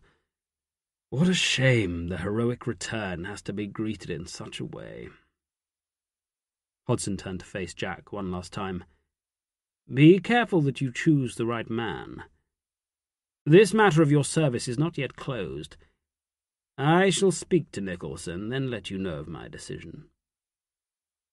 He said nothing more, spurring his horse away so that he could belatedly join the huddle around Nicholson, now that it was a circle of grief rather than one of celebration. Jack urged his own horse into motion, rejoining the column of infantry that had flowed past non-stop whilst he had been forced into the unwanted conversation. He paid Hodson's dire doomsaying no heed. He had what he wanted. He glanced at the huge city away to the south. The assault would come soon enough. He had earned the promise from Nicholson that he would be in the first wave. It was the only thing left to him that mattered.